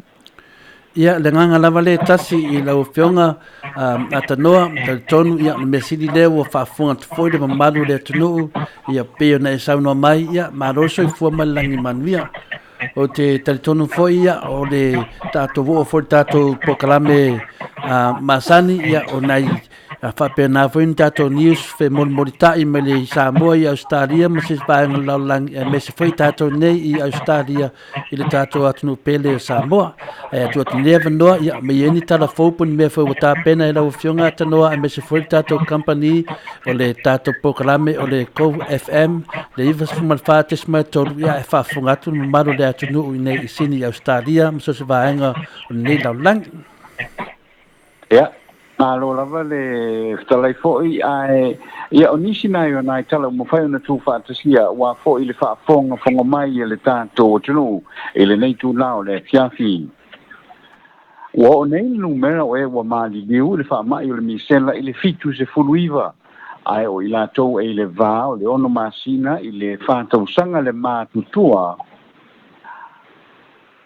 o lo numero si ai e to se fulu lima ai si tamaiti o lo tawhia i le potu mo e tinga ina le ICU o pa maonia mai fo i le matanga vengo le soifua maloroina o lima fe fase la uiva sufa tangata o maua i le misela ai tolu suluiva i si tangata o maua i le whamai e le lua sufa i tula o mawai e se lau sufa tangata o maua i le misela ma o lo tawhia i whalemai ese o le tunu e iwa sfuluono i le Maota ngasi o tupota masese i matotua lua i pautasi i whale alili tasi i lalo manu se fulu lua i leuru moenga tasi i whalemai i tuasivi tasi i whai lalo ma le tasi i sa taua e afe fitu se lau ono sulurua i la tau o wha maonia na maua i le misela ma e afe lima se lau fitu suluia o ma rosi ma ua te ai tua i le mai ai o le aso suluiva o te sema o tu sao le iwa sulufa pasene o le tunu o whaia ia tui pui o le whaiunga le vai aso na wha maonia i le wha msinonga maurunga i le molianga o le whaisio tangata wha moina wha sanga i le li o Kolani Junior Lamb i le maliwai o lona to'olua o Sa'u Justina Sa'u le foi sa vea ma le ofisa Silvio le ofisa o whaputunga tupo le Utahs ma toe wha nganga wa ana pa anga e le wha maonia i o le molianga wha sanga i a te ia na wha sanga i loa i le whaamsinonga, i le solo atoa, i le whare pui i tanu malala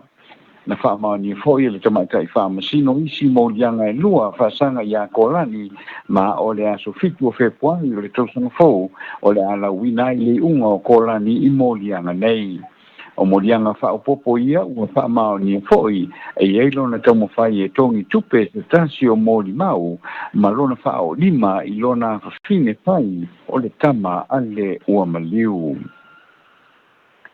E le aso whai o tamu manga le whono uso o Samoa i le parlemene i le vai aso na tea ua whaatatai i le malo i le parlemene le tūla whono bo ua whaatatia i le malo i le parlemene le tūla whono teu teu o le tūla whono au tua fisota inga o le tausanga i duafe ma le lima o le toe teu ina o lea tūla whono o le mana mianga fūlea e te tawai o le whaamao nia le kāpeneta po le minsta so se whai unga e whaia le pule whaatonu o fisota inga o le tūla whono teu e tali tonu o se tami lea le malo i nai whesou inga lea sa afiai le ofiso le pule whaatonu o fisota inga ma pūlenga o whale televise i Samoa. O le whesou inga i le vā o lea ofisa ma whale televise na maafua i le vea i whaamalosi mai lea ofisa i whale televise uma e a mata to tongi i le company lea u whaangai o ia le digital TV lea tunu se tupe tōru sfuri maafe tā lai le masina mo lea au onanga fau.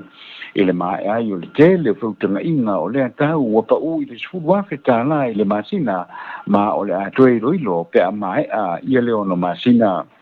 O le taitai o le atunu utu i le epa sa i lele malila ngoi na lotolo toi i ia tala noanga o le nei mata upu fita o na o lo fina o mai pia whale televise o te bili tupu e tutongi le masina taitasi. A o le foi e fina ua tule company Digital TV ma le official le pule whaatonu o le tau lava lea e te tau o na lato tutongia. O le fitu tausanga taluaina o mai aini insinia mai seina e whaia se susuenga e taha pena panai Samoa mo le Digital TV ma o le whai ungo lea susuenga a nga i Samoa i le Digital TV e te tau o na tutongi le lua se fulu lima feta la a le TV tasi mo TV uma e fitu o ye i le atunu. O le whaai unga foi o le vai a sona wha mea lofa atuai e le kalesia wha potong te usiano i Samoa se tupe e tolu se la ua feta la e fesoa soa nia i le malo i ana tau mo whainga e fo ia le pepesi o le wha mai o le misela o le siaki e tolu se la ua feta la na tau au i natu e le kalesia e le fionga le di pale mi atu i le epasa i le muli le ngoi i le fiafi o le sofa reile. O le nei se leni e pe una tā ua sa au ina mai lea mai tangata uma o le kalesia i Samoa nei. O le foa i le kalesia wha whakatonga ke usiana Samoa e muli mai lea i le foa i le kalesia me tutisi Conferencia Samoa ina yaso ua mawai atu. Ma o le tātou tala whaai o ua whamao ni mai le mitanga renga o le soifua maloroina ua le to iei se awanoa i lona whale maliu i matotua o na ua whaatumunia ia i la tau ua maali liu talo mai le whaamai o le misela i le whaai unga o ke topa o se tamaitiki na maliu i lo ngā tonu o le whaai so mai misela e le o mawhai o na ave iai o na ua tumu masa e ai loa i le whale maliu o ringa o le whale maliu o ringa o lo o la tau whaatau nuina fo i lana au nanga e le aise tutongi mo le manu o ainga wha noa o na o le wala au pa ia le atua i alo ma whanau. Sao ngō se rangata whainga dina whale maliu o le malo ua tūtung uma wanoa e te wina i maliu ma ua whauntua ina fo i a inga e sa ili si whale maliu e whaanga iai ala tau maliu. O nai nisi na o nai tala o mwhaina tu whaatasia ua fwoi le whaafonga mai le tātou POLOKALAME le nitu la o le AFIAFI ia manuia lava ia whaasausonga o le neipo ia atoa i fwoi ma le amatanga o ngā ruenga whai o le nei vai aso ai tātou te le i o atu i le simaki i le aso lulu o le vai aso nei. Mo le atu whaaftaitele la wafionga le ali ipule atanoa. Sai fo i ma tātou talafou, tape na ina leo tātou talafou, ia wafo i le whaafonga atu le malo le atunu ui Australia nei, whaafonga atu fo i ma le toa, i le tape na ina o tātou tala i meo tupu isi o tātou malo tele, i o le fo i wasau ni atu fo i nei talafou, meo tupu i a mātou i nei Australia. I o te mai ale whaafonga Samoa, o ni sine i o tātou talafou, mai sini Australia. Fai fo yo le manatu o le ali palemio Australia Scott Morrison e fa ititia mai mtanga luenga le malo Australia mai le sefulu walu le sefulu ma le fa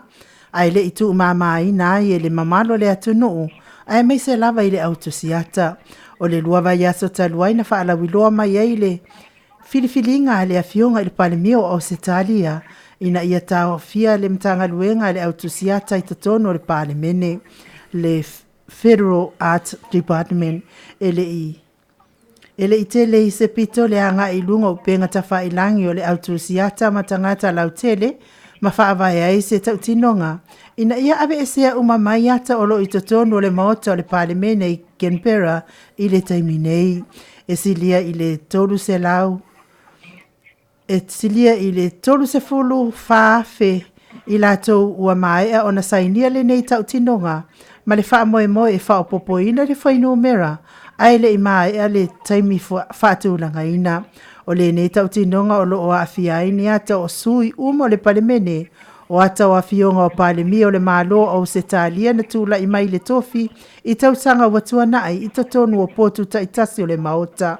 Whaapea ma le potu fono. O whaatangata o pese o lo whaonga ina i totonu o le maota fono. O mea umaia o lo o afia i le nei fete ina inga.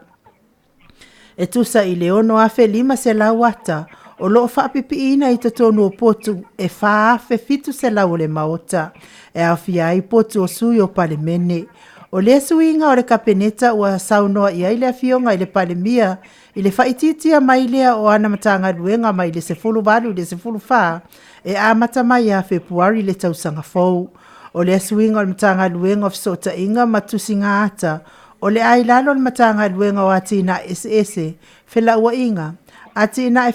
faitulangi, ma fesota inga, ele o talia ina ele autusiata matangata la wa itele le suinga, paule mea uanga ia ile taiminei, o le ave sea mai o ata mai le maota fono. O le aso lua le vai aso na tua nai ua wha mawina o se aso pito isili lea o na vevela, ina ua ausia le maalosi o le vevela whaatulanga ina i le fase fuluta sima le iwa, tikiri le mawalungo le vevela ia au se talia atoa. Talu mai le aso fitu o Januari, o le tausanga lua afe se fulu ma le tolu, o se whaamaumaunga le apeta, e ono sili atu, le vevela i le vai aso LENEI, e pei ona whailoa mai pea le vaenga o le va aitau, le heatway o lo o atu, o le ao o atu iai. Wa whane iasa o whiangai Adelaide ma le heatway, ma le talitonunga, e ono sili atu fo i LENEI vai aso, e to alua le au tine mu fesoso ani wa maali liu le vai aso na te anei, o ila ua na malanga atu i le loli le au fui mu, ma so ai le la au mata vale vale ai loa itua le loli na malanga atu ai, o le ave loli na maliu lava i le taimi o le whaalave lave, e to atolu na manunua, o le whaalave lave na tula i mai, a o tau whaai ui u le mamafa o le ngā luenga na whianga iai ma le au fui mu, i le tau whaasao ina mai le o nisi o whale i le tu sifo le stete nei, sau noa fo i le premier. O New South Wales Gladys Berejiklian, i le iai lea o lea whaalave lave matautia i le setete o New South Wales, a o whaapea o nā afia le aiosini i le asu o le tetele o nei mu, ma ua le saonga le muai le ea i le mana waina e tangata. Wo o atu i le lua afe lima se lau le au whai ngā luenga o lo ngā lulua i le pō ma le au. I le sili atu lea i le se lau mu o lo a afia ai New South Wales, silia i le afa i le o mawhai o na tineia. O hanga o nei mu e peise tsunami i lunga o le ele e mu. Luma sautua o na fesota i lea ua fōlinga i se awha afi. Ua fōlinga i se awha afi le matautia o le mālaia ua tūla i mai. Telefo inisi o whaitionga i le afionga i le ali i pālemi o le mālo nei. I le whianga iai o au se tādia mamu ma le mālaia. Ai alu lele i lavala na ia tā whaonga. Lea e wha moe moe e toi taliu mai le whai ungo le vai aso watua nai. Wa whamawai nei ma whaanga tama o le neti polo a New Zealand le tina ta alo ia Maria Folau i le tolu se fulu lua o na tausanga. o le alo le atunu e la wiloa i lana taalo i le taalonga lea o lana tongi mamao e le aiseisi na te mawhaia. So se vaenga lava o le li o e tu wai Maria matongi le polo e mauti noa lava e maua le ai. O Maria o le fale tua o le ali taalo la kapi i a Israel Fallout. Lea o loo fea ngai mawhete ina inga ma le pūlenga o la kapi o se talia. E wilava e le aise saunoanga mai le tamaita i taalo i a Maria. Ai tadi tonu le pūlenga o taalonga neti polo a New Zealand. O le mafuaanga lea wa wha mawa e ai. Lea alo lea tunu ona o afianga o loo iai le tamao le ainga. Ma le tātou tala wha aiu. E le tāua le itu ai ngā tāpua inga o le e tāpua iai le atua. Ai tāua tele po wha pewhea le lua maftanga ma le atua. E ala i lau tāpua inga. Wa sauni nei se ta se tina me le pone e wha aulu lana talusanga tusi ai lunga o penga ta whailangi. E wha sa ai whaiwhi au tala vou o le lotu o le Hill Songs. O na whaia ni a lātou POLOKALAME i to tonu a onga le mālo. O se tasi leo fuafuanga wha ata atia a lea e ka le sia mo le tausanga fou. O le wha alaua i tele atu lea o a lātou tala inga i a onga. E le o ni a onga le lotu.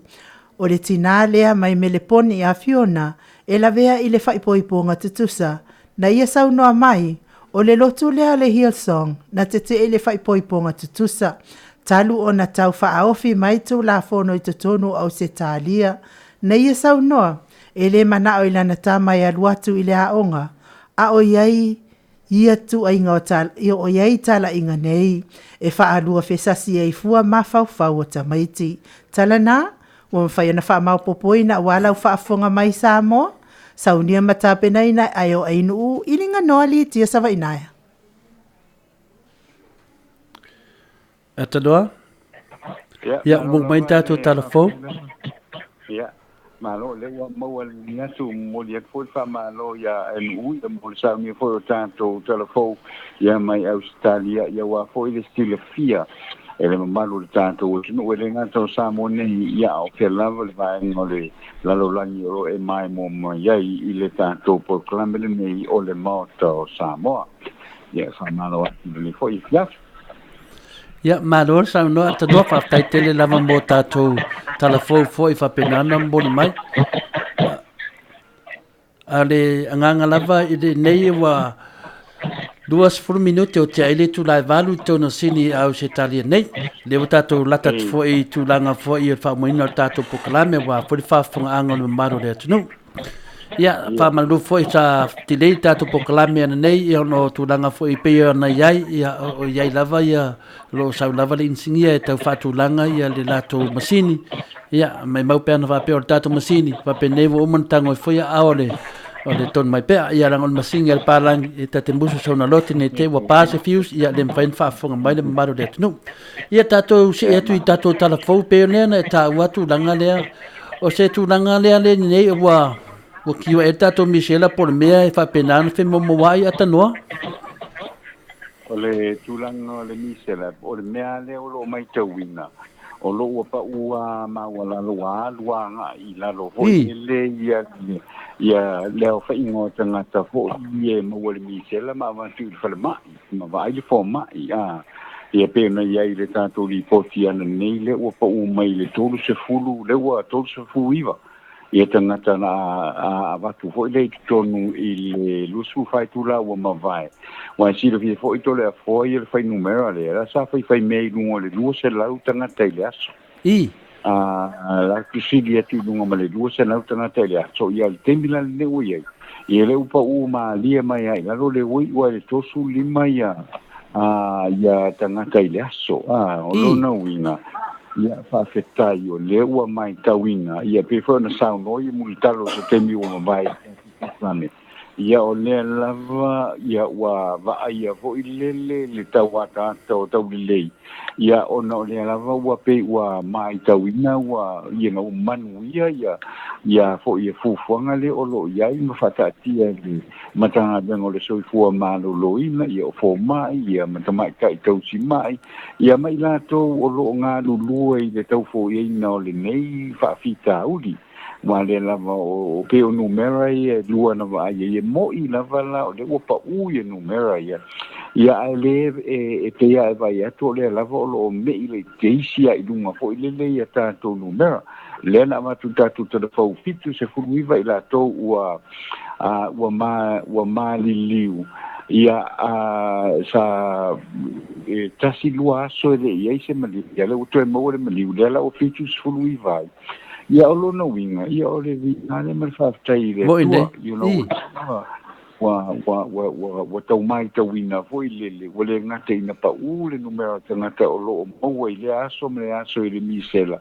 ia uha pena fo ina tau tuta ia fo ile lele au fo inga tangata o lo mali liu ia wa sa ile kai fo ile le ono to fitu pe to valu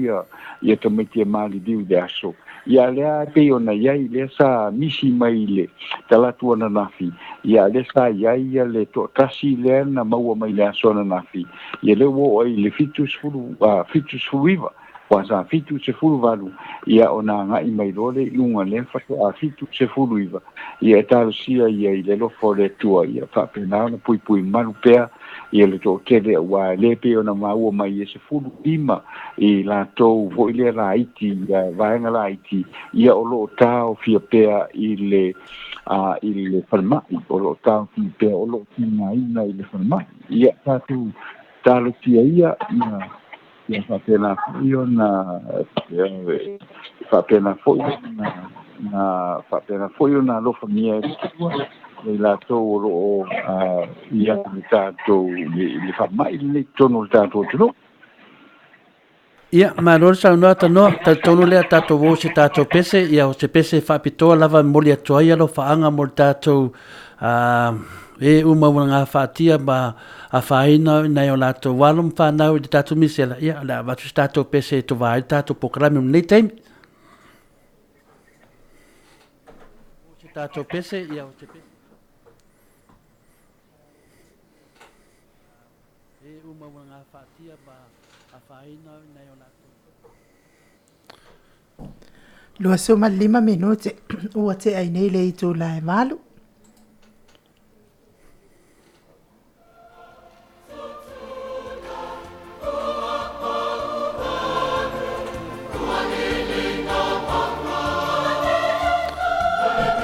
Lua soma 5 minuti ua te ai nei le itu la e malu.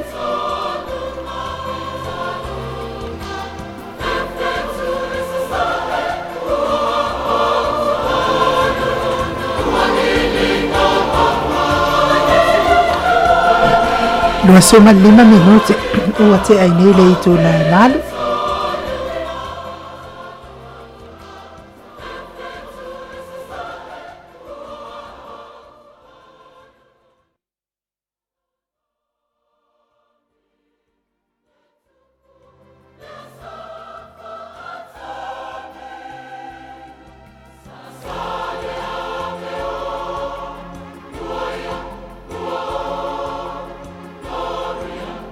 Gloria in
Luas ful mal fitu minute ua te ai nei le itu lai malu e fa malu lua tu lava le whaafonga mai le mamalu le atunu o pe lava o nau tau whaafonga mai e o lea sa susu mai tatou insinia e tau tonga fiti tatou computer o mea ia mafua mai ia ona o masini ia e wa pe umau whaatele ina le fa malu lua tu ai le malu le atunu atanoa telefoa ia le leo tato se mai I lisi la vai tato le atu le stato POLOKALAME atanoa o le tulanga le tato le tulanga le wo le tato wa pa mai lalo le tau le fa pe tato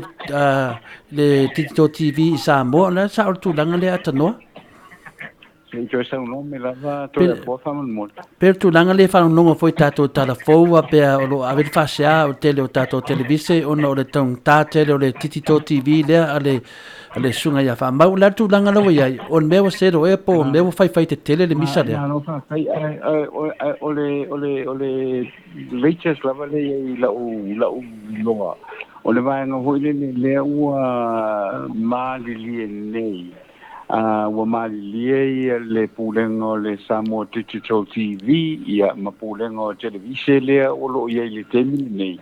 le le fa nga le tau le se fulu wa lua feta la ile masina mo le si ono masina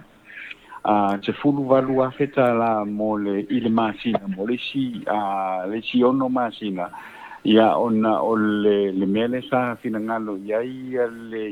fa le televise ia pa uma I se tau ke se fulu lima feta la ile masina ia silu fia fo il tato o tunu o le tau le o lo mana mai le Samoa Digital TV le company le ia nei le wala tu fa ngai o nei le platform le o lo o ave ia ta le TV tasi o le TV tolu o le fakasa TV ia o le pe o le tau le nasa ia le vaenga le na e mana o mia le tolu sulu lima feta la le masina e totongi ona o le lato fo le tau le nasa lato foi ai ia maavela to tupe fo ile investi ile mele o le digital platform o le tau la le na te loa ia lea wa fo iwa anga ia le temile nei sfulu wa feta la le masina mai alo le ono masina ona to tala no lea ile mele o le fela le mele la anu ia ile tau awa le pe mana o mia mai le Samoa Digital TV e ama le tau se fulu lua pe po se me va pena ile masina ia o le mana o mfina o mai ia fa le televise Samoa ia e tau pa u ilalo ile se fulu lima le subima fe le masina ia ta tu pe ia po le ale tu lango le o ia le vaenga le wa te la ngona ma ua mai lava isi fa matalanga vo ile e ono o ia fa le televise Samoa nei ile vaenga vo ile e fai loa ia le mele o le pay TV o lono winga o le nga ila to hoilele a fa pete fi mata ile la to TV o lono winga I te taula una e tutongi e ia le a fa ingo le tupe te tauli tongi al tangata mata o le mele na leu te loa tala no nei pe a fai ai moni le nei fa matalanga fo ile le tulanga le e la tilo ile tulanga fo ile tongi le TV ai o te longa foi ia o le manu lau ti foi le ia le malo ia e te taua ina ave foi lele ia free uma election sotongi e te tauna mata itangata o le atunu ia tasi lale na fa fita au le tula I mai le teimi le nei pe a fa pe mana o mia mai lo e fa le televise Samoa ia o le a fa pe ai fi mata ile TV tasi ia tutongi ai fi mata le TV tolu tutongi ai fi mata le fakasa TV tutongi ai pe o le mele na le sa ia le tilo le malo ina ia free to air mai service nei ia fa pe na ona ia mau uma e a fo itanga tole atunu ia au nanga te ona ia te mile nei le free to air uma TV ile te mile nei ai le ia la se au nanga fo ile fa pe tutongi ia ona foto am failo na mata ia ia o le tulaga lana lea o te lagona ia i le taimi lenei ia mo auaunaga nei ia o te lagona e leʻi taitai ana uma lenei mataupu e talosia ia ina ia fa'apena nei ua i se unga lelei ina ia mawhai e peo na whaauau le tautua fale televise e tautua fo i leise tupe tutonginga aua o lona winga o le TV o le asau fo i leise tutongi ia o lona winga o le TV na o le amatamata o mai tangata le tunu ia lelei o te noa lava ia o lo lava i la fai TV to farmer fautanga ia o ta se tato atunu ia pe lava o TV ale fudi TV le ia TV tasi ma TV to ia o le lato o nanga nai ma maru le atunu i tangata matua te lo fo ia a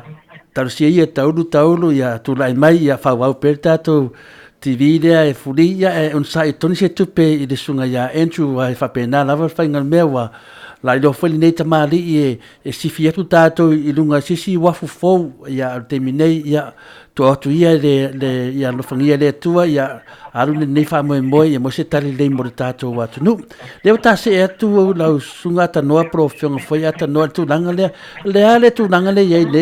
le tau le show le fa pe le fa tanu ina ile so le tau sanga fou im faina me sin ta la fa ta ia wa fo malu wa me foi mato ia le la fe le atu e fai tau sanga fou fai kismas atu la tu langa le ia ese tu langa fa pena im faina tala ata no fa mol ma no fa lava e a tole fo i le tulanga le ua e sauno ia i le temil nei o le tanto programme ioe a le ua a mata fo i le ia ona a mata na tala no le tulanga le o le tamu fainga le o le tamu fainga le ina ia faia se kona seti fo i le fai un le tausanga wa o le fa mo lava le o lo i le temil nei le o le a fai ese concetti foi le e anga ia tu le mamalu le tunu e mai mo ina ai fai ula le po i le ai ne fa pa fo i le o lo sa unia o le vaenga na le o lo nga lu fa ta si ai le tio le ne o ko fa mo i va fa ta si ma le tolu ia ma le ngo tanga ta fa mai mo mai fa fo ia si le fia fo ila o fionga tole a fo ia o le na wa mai fo ina fatala no inga mai le to i tu le na o le atu to la to malanga ni ni Samoa ia e fe so mai le ko fa mo i va fa te si ma le tolu ia awa ia le tu fa ta singo le kona se tire nei awa o le meme ni no ai o le fenga tai na fo o le mele nei o na o lo ia le tanto o tunu fo i le state of emergency ia o le tatalo ia o atu i le po le fa uma le spoktasio o le matina o fo te sema ia o lifi le state of emergency le awai te le ai vai nga fo i le wala ma le wala o ki simaki mai mai le ki simaki ia le lava o ta tia mai le sta te le tu tonu le tanto o tunu mana POLOKALAME ki simaki ma le tau sanga fo ia au lo tatalo malo si na yo atu le na temi o fa pe lava ona lo fangia le tua ta ia tanto o tunu mai le pipicio le fa mai le nei li filo le state of emergency na so sa va ya solo mo lo no minga e tasi ia pe ua fo ia so la sa u ni le fa mo ia ai pe uma la vole na ua fa ta tia tu ia le va na le o lo nga lu e le Jennifer Foundation of Samoa ma ko FM 94.3 ia anu lo la ma le pa anga pe fa tasi le ma le Samoa Tourism Authority ia o pila o tira fia ko fa mo i fa tesi ma le tolu le Jennifer Foundation lo tu fa tasi al concetti ia ai o vanga le o le Samoa Tourism Authority le pulimo tana ta fa MAIMOA ia fa fte ko fo ile fionga ia fa mtua inu le pulisili o le Samoa Tourism Authority ia ai le faina pa ana fo ile so fantasia ia le ko fa mo ma le Jennifer Foundation ia Atua ai ia male official pulenga tanga sta fa mai moa mai fafo tole fo nela ua tau ata mai se tulanga foi lele masalo le aso kaya o le fa mauti no ai loa awa le fofuanga lava lato o teia le mala fatu le ai confirm ia o le afail tanto con seti ia ma fai lo tanto me fa pa nei ia o lo iai foi se manatu e man nei le fali le fai foi le lumole le Maota fia me fo muina mulinu le lua ia o le tulanga le na le o le fai o fa mauni mai le aso ata ao pe o le tanto konseti o le fai pe ni malai fatu pa ke pe on fa mauni ia pe o le atresi mai luma le Maota fia me fo muina ia e mata afa ia i le fou mo le tae au la le fa mauni ai le tulanga le na o sina POLOKALAME fa tai ka i o le tanto konseti ma le po a tole fo a le wo ni fa mo foi le pe ona talo sanga mai le fionga i le minsta o turisti i se fontanga na fai i o le wo ai le fofuanga o le se fulu i le tae au le aso lua le aso tofu tasi lea o le masina o te sema ia o le amatai le fa mo le nei o le konseti o lo amatalia fo i le i se fa fianga o le umana fai le stage ka i ma le fa ili ia fo i o le amatai le POLOKALAME le na i o le fa fia le fa ili i le fai tu la o le faili la le i le faili le expand mai mulfanua ia le lo te mai le sunga ia sive wale si o se tasi fo tanga to fa fi tono tato tumu o le lua i le uli ia o le fa fi ai ia le faili le o le pili o ua la fa fi le faili o pili o ua o tae le ono ia o le fa fi ai lo ia le faili le Lion Band ona o lea ua le au mai le faili le i tuai i fo i safata le ua le mawhai ona au mai ia o lea la ua fesuia ia i loa o lea la fio mai masu mai le faili le Lion Band mai lau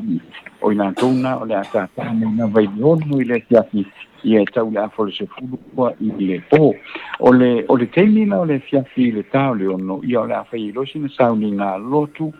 ia marfa moe la le ua iai i le tukuata te ai le ono o le afa pena lona pese ai ia nai au fai pese fo ia e ka le sia o le afa pena lona pese ai e ka le sia o na talo le o le valu o na amata lo le o le koneseti lea ta te tau talano iai o le aluale o le koneseti alu tau le iva tau se fulu tau sultasi o le kuata i le se fulu lua le ua lata mai ia le vailuanga o le po ia ma vailua i loa le aso fai o le tausanga ma le aso mua le tausanga o le o la ua iai le faa moe o le asa noa faa miai ia le fionga le pā le mia o le tātou o tunu le sunga e asu tui le epa sa i lele malia le ngaoi e umala na sau noa ngai le tātono se fulu ma le lua o na mata i loa lea o mea faa pāpā po fireworks o fireworks sa le nei tausanga i o leo lo faa moe sa faa moe fai i luma mai o le wafu le i pia i matautu ia le la o iei se tonu voi leo le amata tātou fireworks e ta whana mai mea faa pāpā mai lunga le maunga o vaia mai lunga le maunga o vaia leo le whai ai i le fireworks uma le fireworks mai le fireworks e ama le awhai tūla ia o na tāpunia i loa leo le po ia le po leo le konseti o lono winga mata mai le se fulu le tae au e tau lava i le afo le se fulu lua i le po o le vailuanga ia mata ape i lo fia ia le tātou watunu ia ma o le vaenga lana le o le vaenga lana o mea whapapa ia le o lo o whapenao na tāpenaina e le ofisa o tanga tāwha mai mo mai fafo ia masiana kamai komiti le o lo ngā lulue nei le vaenga lana pa o lungo le Mount Vaia ia le o le amata mai ai mea whapapa o nisi o au whai pese au fai pese o lea po ia o lea o lo o tādia ia le fo ia le se tali fo ia le kalesia whapaputonga Keusiano Samoa whātoia o lea ua whaamaunia mai le kalesia whapaputonga Keusiano Samoa mai apori Maota ia o le ekalesia katoliko mai whalease la ia ma o lea o lo iei se fuafuanga fo ile le noa mai ia le whaili leo ia po le whaili fo i pangota o lo la toe fuataina ona pesoso anei le tātou POLOKALAME ia ma le ekalesia polotesano o le vaenga le nā le o lo iei le teimile nei e pese i le teimile o le mae o le tatalo fo ia le sunga le whawhiangaingo la teita ia le sauninga i le nā FIAFI ia ona mae ai lola ia i nai le valu ia ona so mai loa lea o i latou o le FIAFIA o le ua mono taʻua live band Steve Walesi ma le Amex o le pili o ua ma le Lion Band o le FIAFIA ia o tatou host i le la po ia o le sunga ia sua Hezekiah Mia ia ae le ngate le na o le li'i lea le DJ Shorty Cap ia mai le kopa mo o i latou nisi o i latou o lo o wa uma ona mai se latou whaamatalanga i le tūlanga o le awai le po ia o tangata pese lea o le sunga ia vani ato loa lea o le taunu mai le tātou tunu o le sunga ia mauto atasi e suao ia o le li o JP Sua o Mr. T o Pene Huro o Mark Manika Sua ia o le tamaitai o Matile ia o le li'i o Nissan Nielsen ia ma le tamaita ia longo tai o sua ia atoa i fo'i ma savea fata tole a foa ia ma lesi tamaita i lea o Mel Grace Mangele ia ma nisi lava o lo talia mai o lo po o lo talia le teimi lenei ia le ioi me fo'i le tātou tusiwala auli ia e angai mai e FIAFIA le tātou konseti ma na tuaka tātou konseti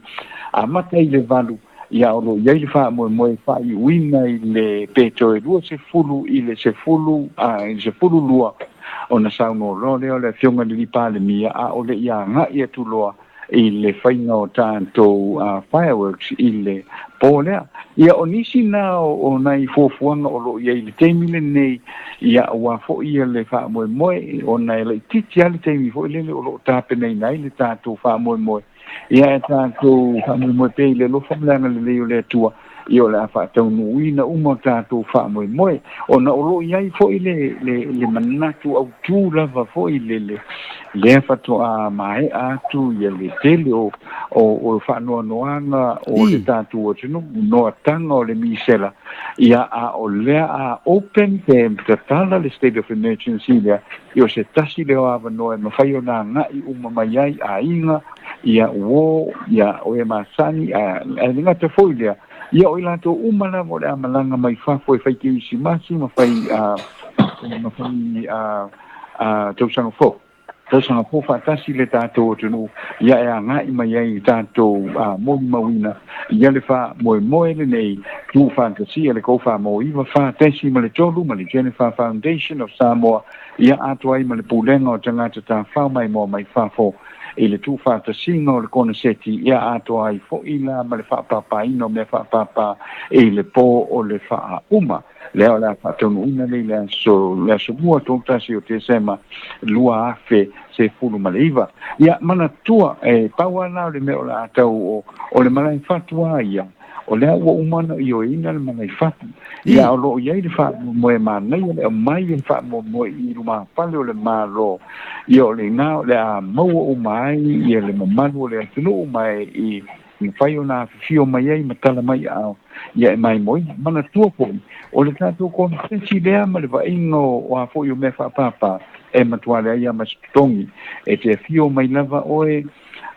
e fio mai oe maro ai nga i o mai tātou whaamna tuina ia le taunu mai fo i o le tausanga fo lua fe lua se fulu mo si o tātou tino ia aulo e tāu tua mai lava le tātou konseti le nei ma me whapapa ia kalu mai ia le tūlanga pangatia le sa iai le tātou tino ia o le misela le o le whamai o le misela pe pesi se tono le tātou tino ia o nisi na o nai e tātou POLOKALAME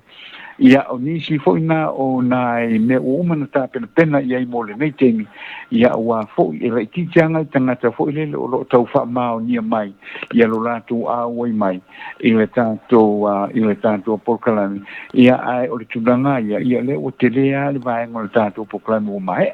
ia e tātou tālsia i le lo fo le atua ina ia maua uma le tātou o tunu ia te kiwi si masi FIAFIA e ui lava o no ro iai no atanga o le tātou state of emergency ia a ia tātou o atu ma tātou mo se kiwi si masi FIAFIA manuia pena e foi ma le tausanga fo FIAFIA manuia ia o le nei tausanga lua te suiva ma le lua afe lua se fulu ia se whamtananga le nā tole a kua e tu sai o le tātou konseti ia ma tātou me whapapaia i le pō le whauma o le ni tautanga. Ia ua whamaro le tanoa i lau whionga a tanoa te tonu lewa maua whaile maanga le whaafunga atu le mamaru le tunu lewa e whaamama tu langa ia o le konseti lea e mawhai lava na e te saunoa lava a tanoa le ase e tu langa po se tō wha tatala wao nei konseti te manatu e le i whaia mo se konseti wha apea le tausanga fau e masania i peo wā mtoni e whaio whai luanga le pō pai te mina e ka le sia o te loa se fufuanga lau whionga ma le tūdisi o le atonua o se avea ne tausanga e apea ma tausanga ese Samoa pe le tu ulo tātou lotu e vai luanga ai o mai ma tātou lotu po le tūlanga na tanoa? Malo whawhai tole fua o te langona i le vaenga lea. E pei fo ina na iei lea nganga lea mo se kona seti fo i le po wha uma. I le nganga le kona seti po wha uma. Wale tele au wha uma ua mawai atu. E lea ia ni a fo i ni tātou events fo i e mo le wha i ungo le tausanga. E lea ia ni tātou events mo le wha i ungo le tausanga. Ia o le tele au tangata e o i whalikalapu wheoa i solo ma ona nā ia ma hoi ma na tupu mai e leo le manatu le mai nei ia le whai o singa event ia e anga ia tu lea tunu wa umaloa ua te ate furu mai lea se sime whai e pēr umalo te ate furu lua i le pōre vai luanga i o le anga i whaamanu ia i a inga wō mai mātani ia manga i loe whai le a fo i tipulini ia ona fai o dona i o le nata e au ai ona ia le sa manatu foi le mana ia le fai o se event fa pene ia e o atu ai tanga to le no a wa te longa o te langona la va uia ia o le to tele o le tato o tunu e anga i fainga lotu foi o le po fa ia e uma folo tuna il tato no al se fulu ma le lua i ona tate foi le ma fa ma vai ai o le tulanga la vai o le kona seti o ai le tangata e le o moa so na va no e alu le lotu pele fialu fo ile lotu ia a o lo mo se me fo ile le fa FIAFIA pela vala ona fai atu le fato a mai atu pe wa ole a tau fa ya tu o ngole o misela le o ye sa te le fa no tu mo de tanto no ai ia mo le ia va no ile te mi se yo atu ai ia se pa fo inicio o le au fa FIAFIA o le tanto no pense na tu langa va pena Iwa ro ia le a foi le tanto no fo le pese malu o le pese FIAFIA o pese na ia le ave se ai fa no noanga ave se ai tina ia ona o nisio fa no noanga i tanto soifuanga ia me tupu le tanto soifuanga o le me foi la le to le fo ia fa ke tai tu la i lo fionga o le wa mo le ave no e ngalu fa tasi i foi e ana le kon se tilea ia lo fionga ma Jennifer Foundation of Samoa ia tente malanga mai mata to pulpul lim fatasi mata to pe me fatasi i se so son malo si fo i le ale pulenga o tanga tafa mai mo mai le tato o tunu ia o le afa pea ona tu ia le kona seti le nei le la o utali le wa pe fo ona tata la noa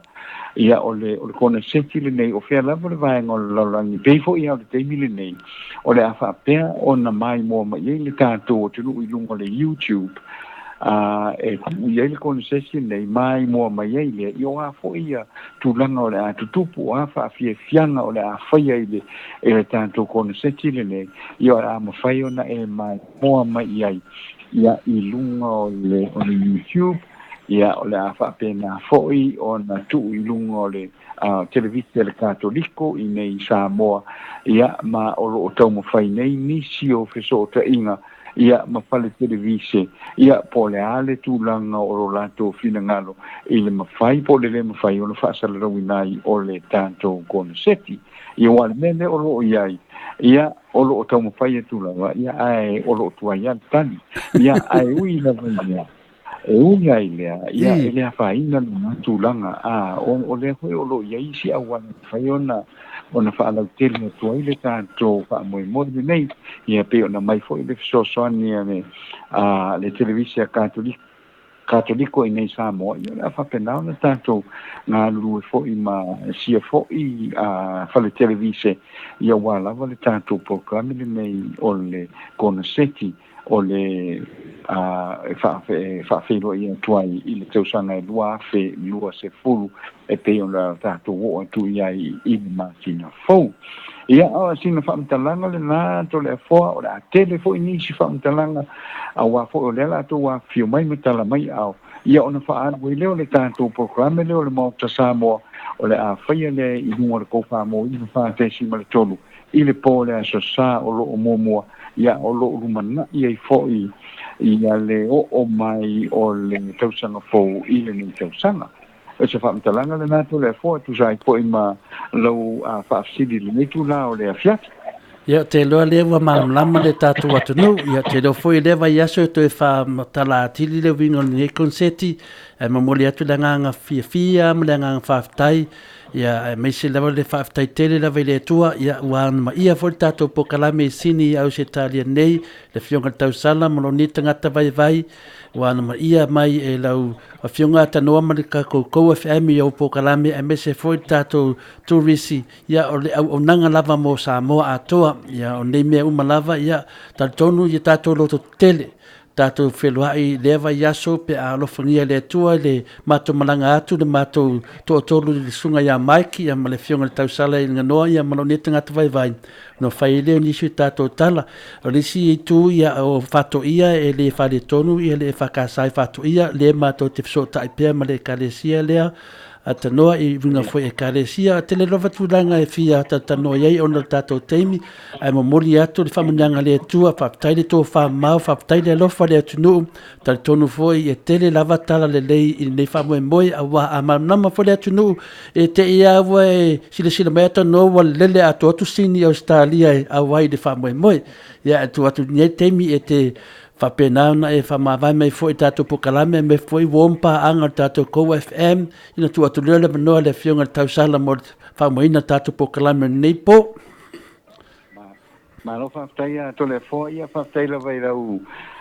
so finangalo le nei tūla o le fiafi ai o le nei teimi o le o toe mamaus teimi ma el tātou pokalame o la ia le nei teimi e whaieiso mātou leo whatau wa alava ia e moli atuai a mātou mo ngā lofa ia mo le tātou no peo e tātou mai i Australia po tātou mai Samoa ia po so se tafa o le kino po lo maua mai ai ia le tātou pokalame i apena o ngā maua i le tātou kino se whainga i ia ale ngate ramo se tātou tausanga fōmanuia ia o nai ainga fo'i o lo iai pea i le loi mata malingi ia on malefa noa on o aminga le atua ia lo mawhana witi on o le misala o ngai tātou tino ia maua pea ia le toa ia maua pea le anganga o le tātou te tātou te angiu si maki I le nei tausanga. O le tātou poklame pe o na whai atu o le Maota Samoa I la whapena o na whai atu le tātou whalewalesi nei I le vai a sopou. Ia manuia te leina ia le tātou watino ia mawhasau saunga o le nei po. Whaftai to le fua, whaftai anu u ia mamaik. Alo whaftai sau noa I lau fionga atanoa, tal tonu ia tātou wheloa I le vai aso pura lofa le atua se aso neve aso pe pura lofa le atua moli ai lo soifua ma so matou wola ia ai mol whaafonga mai o se tamatou atunu I nei I au se talia ia le statou POLOKALAME I lungo reo tātou litio ia ai e te mafuta pe I lungo le tātou upenga ta whailangi ia o le atu sao mai ai Samoa le tātou maftanga I le asa mua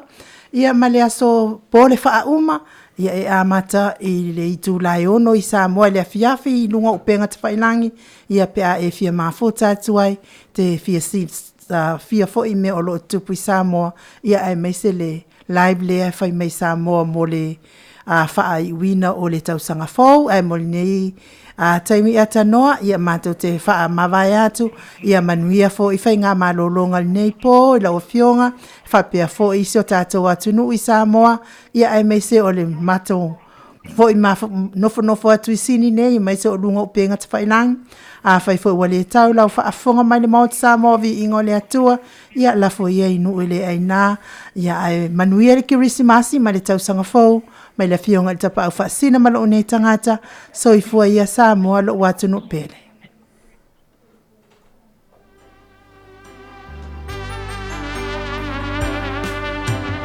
Ole Atua ma LENEI Ole tana LENEI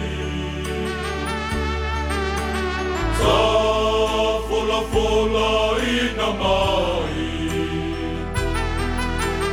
Pero feta o le fea ngai ngatuai Pero kule Atua liutina tangata Na malo ia ai le amatanga O ia le ola uala tanga E matala ai o noa tanga Tata Alleluia Babi ia o ia Yesu le Mesia E tanga na mana ia Ia manuia Tau asa saifua Yesu e oe o le atua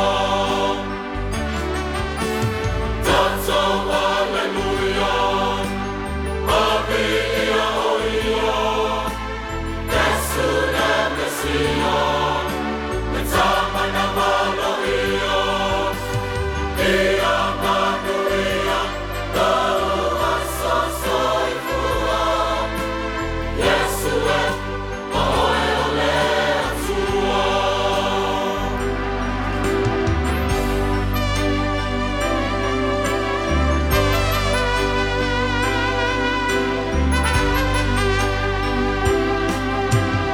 Ole aro le murama le pulo le pano